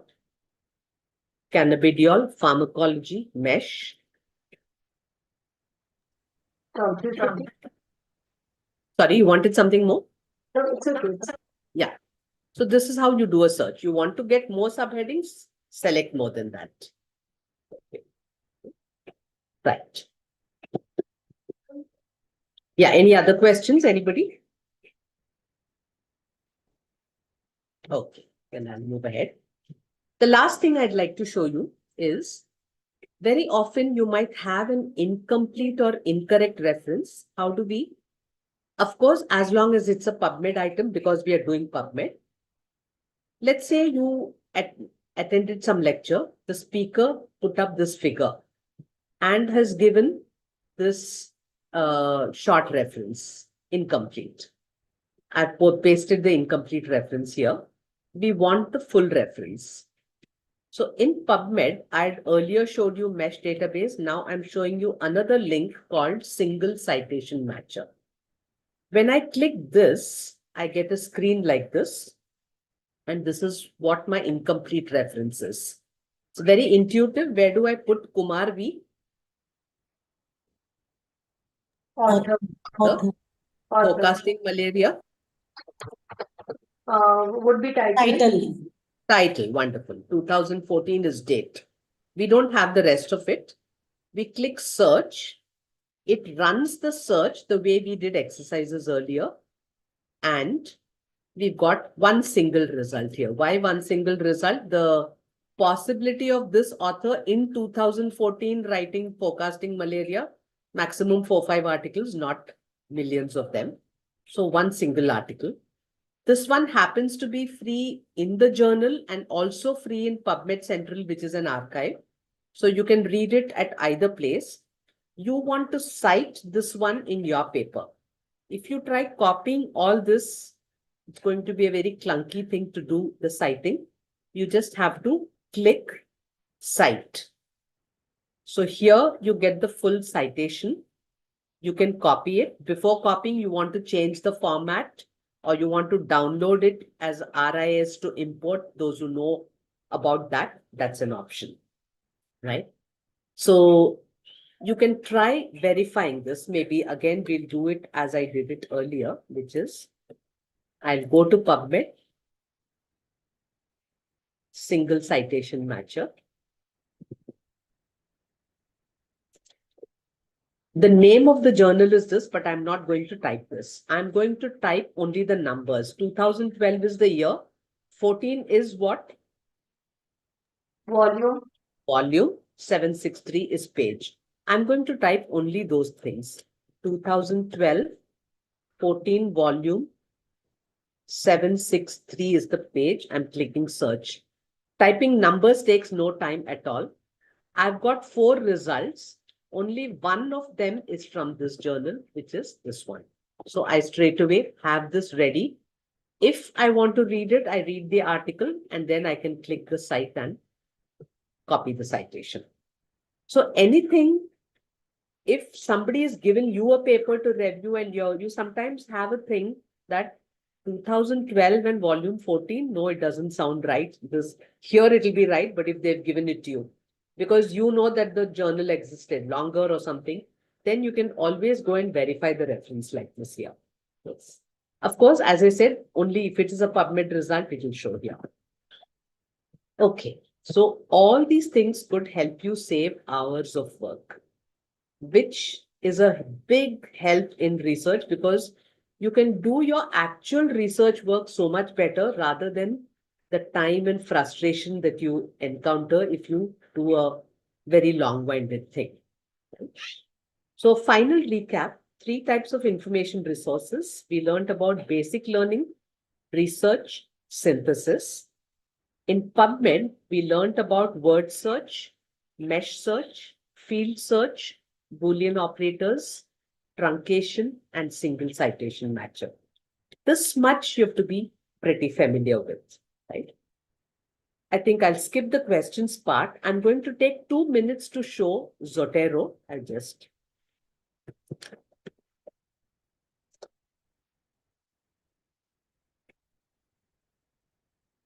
So this is a software I've installed.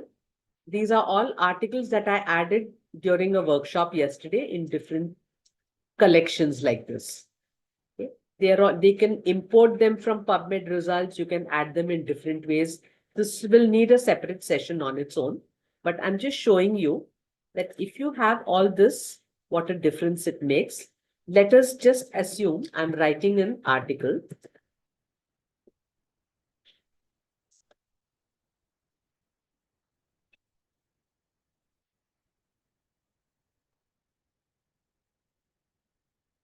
Yeah. So this is just some paragraphs I've copy pasted.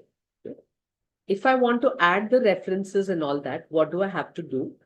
And let's say end of the first session, sentence, I need to add a reference. In Word, just give me a second. Microsoft Word, I have a plugin here called Zotero. I have these buttons. So my cursor is here. I click Add Citation. Out of this, I can go to classic view to reach there, or if I know the reference, let's say I want Harrison's textbook. As I type it, I have the details in my Zotero. So I choose this. It puts in number 1. I come here, I want to add more. This time I go to the Zotero and I say I had stored the article that I wanted in my first collection. I had some name for it. So I said, yes, this is what I wanted to write here. I add this. So it comes here. End of this. Please note, I'm adding all junk, no question, but I'm only trying to show you how to add this thing. There's no correlation between what I've typed here and what references I have there. But you're supposed to know what you have there. Those are your responsibilities. This time, let's say I want to add 4 of these items. What I need to do is I select this and I select the multiple sources. So that has gone there. I take this one, add it. I want to cite all these 4 papers. I click OK. I've got 3 to 6, that is 3, 4, 5, 6. This way I keep adding. Once I finish adding all my references, I come here. I click this add edit bibliography, all the papers coming here. What else can I do with this? I can change the style. I go to document preferences and let's say I need the APA style. I change this. Instead of numbers, it becomes author year. And everything here is alphabetically author-wise. I come back. For my convenience, I change this back to the first. No, I'll change it to another one, which is Elsevier Vancouver, which is the standard one that we use. Now it has it in square brackets, not superscript, and everything is with square brackets here. Suppose my guide tells me that, you know what, this reference number 2, this has to come, or let's say this first sentence has to come here. So I remove it from there and I put it here. Now this has become 2, this has become 1. All that I need to do is to click refresh. Now this becomes 1, this becomes 2. 3, 4, 5, 6. My guide tells me reference number 4 is not a good one, change it. So I click here, add, edit, sorry, I made a mistake here. Add, edit citation, and reference number 4, which happens to be my paper, I've chosen that. I go backspace, remove that, press enter. This has become 3 to 5. So like this, there's a lot of manipulation that can be done for references. And this is the way this can be done. Okay? So I've just shown you that much.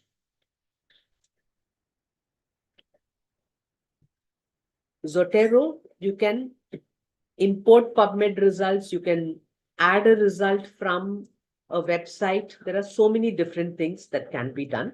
But learning how to do this is also a pretty detailed session by itself. What I will do is, however, show you where you could learn more, which is our QMed Knowledge Foundation's e-learning courses. The website is qmedcourses.in. As of now, we have 6 courses. These 2, this course is a basic about information resources and literature searching, whatever I talked in the beginning, plus something more. The PubMed has whatever I've taught today, plus a lot more.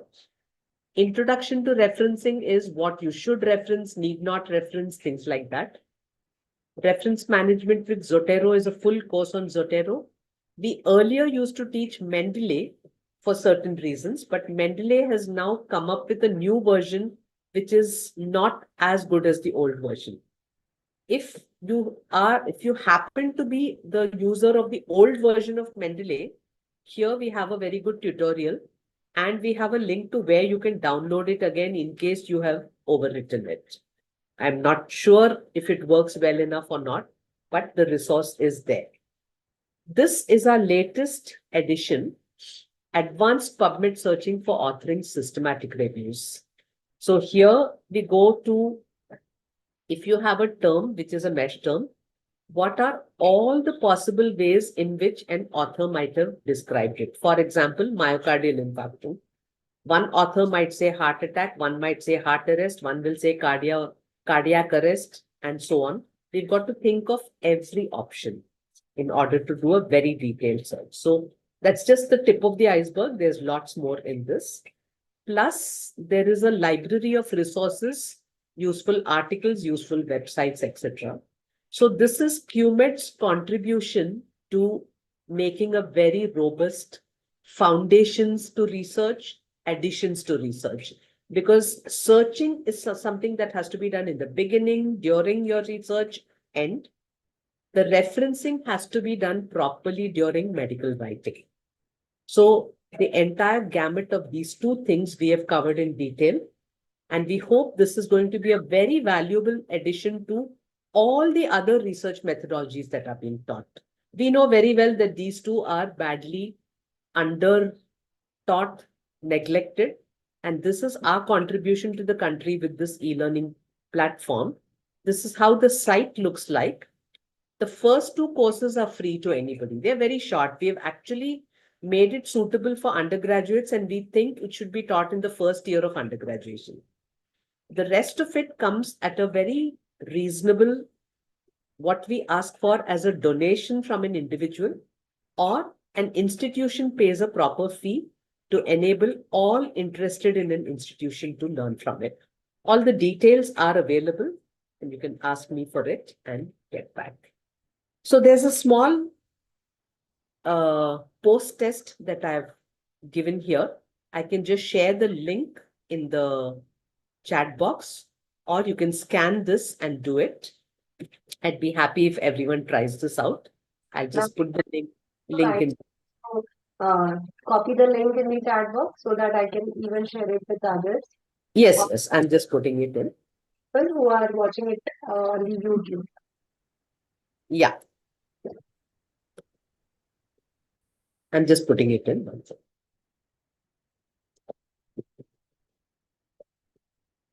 Yes.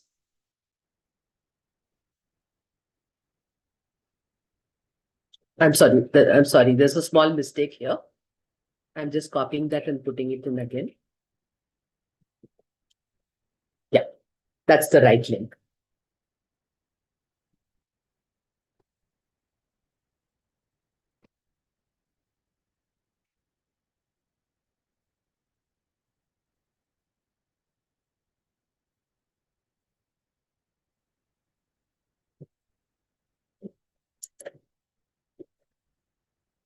I also have an option to join a WhatsApp group where you could get updates to us. This is your choice. How long will the link available to answer?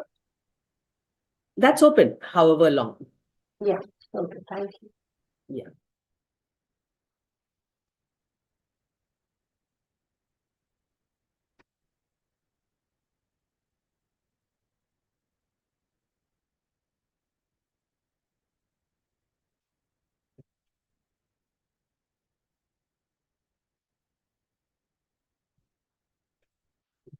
These are my contact details. The best way to reach me is through email.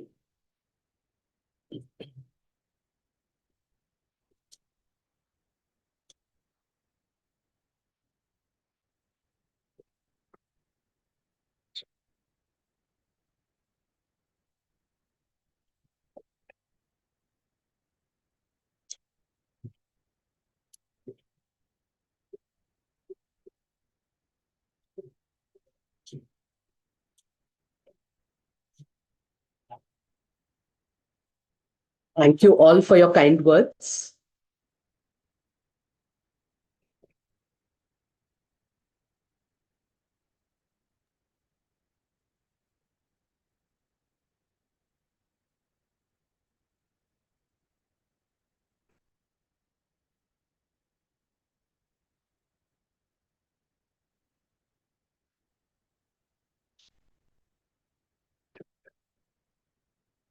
In fact, for your bunch of professionals, I would say that if you go through the courses very thoroughly, there is a lot of scope to help people with systematic review searching and things like that.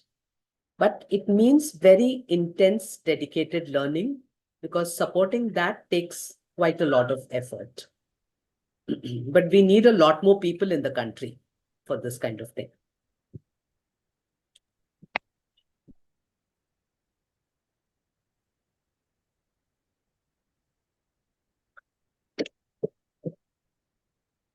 So could I stop sharing now? Yes, ma'am. Thank you so much. Thank you. Thank you. Undoubtedly, it was very useful session for and very informative as well. We have learned a lot about how to make literature search on PubMed Central using different kind of principles. More importantly, the four important principles that you have just stated: using mesh, using Boolean, using the word search, figure search, and various things. I would request anyone in the participants, if they have some queries related to today's session, they can post it in the chat box. And would request Lavina ma'am to kindly share the feedback form also in the chat box.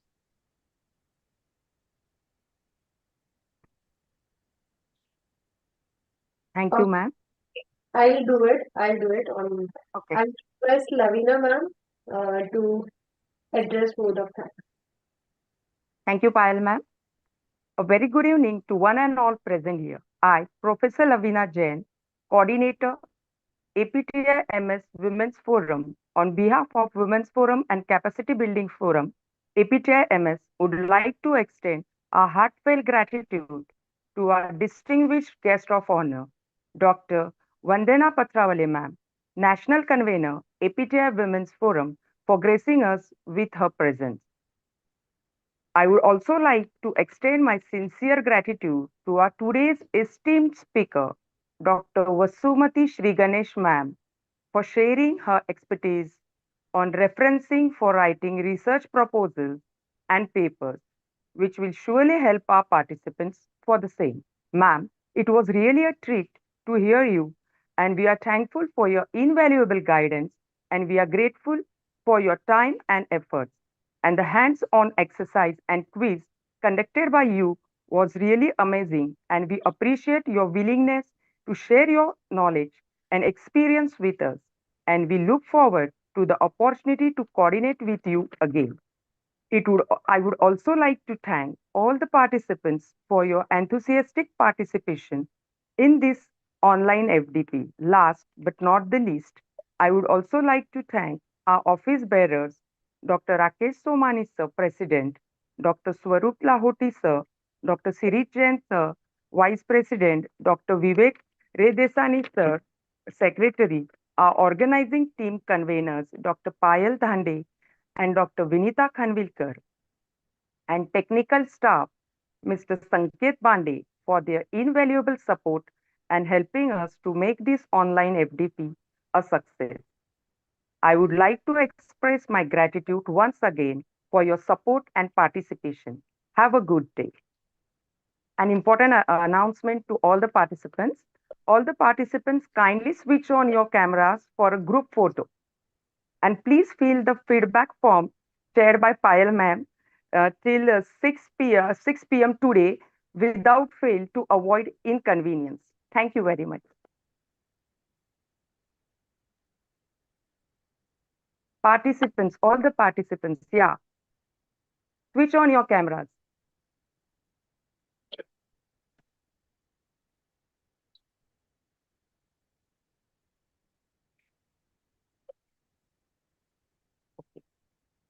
We would also request the participants if anybody would like to give feedback on today's session.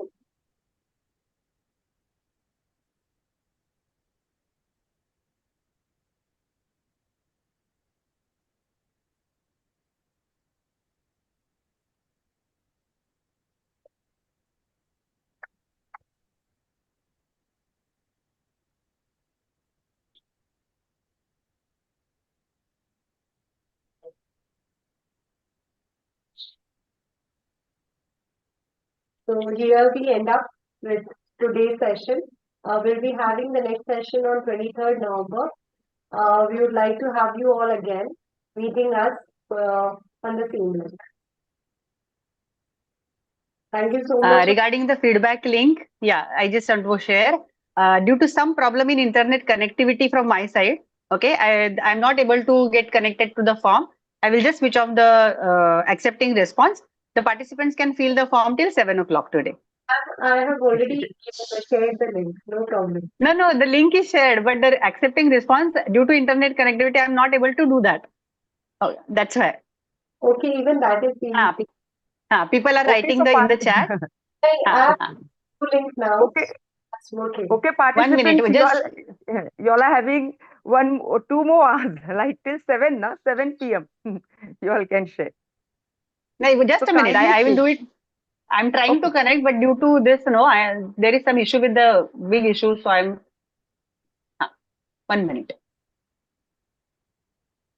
Ma'am, it has started accepting response. Have we clicked the photograph? Yeah. Yes. Okay. Thank you very much. Thank you all.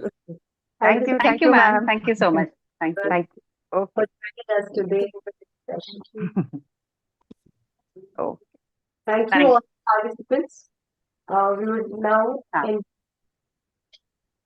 Sanket sir, you can end the meeting now. Yes, madam. Yes. Thank you. Thank you so much. Bye.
Sanket sir,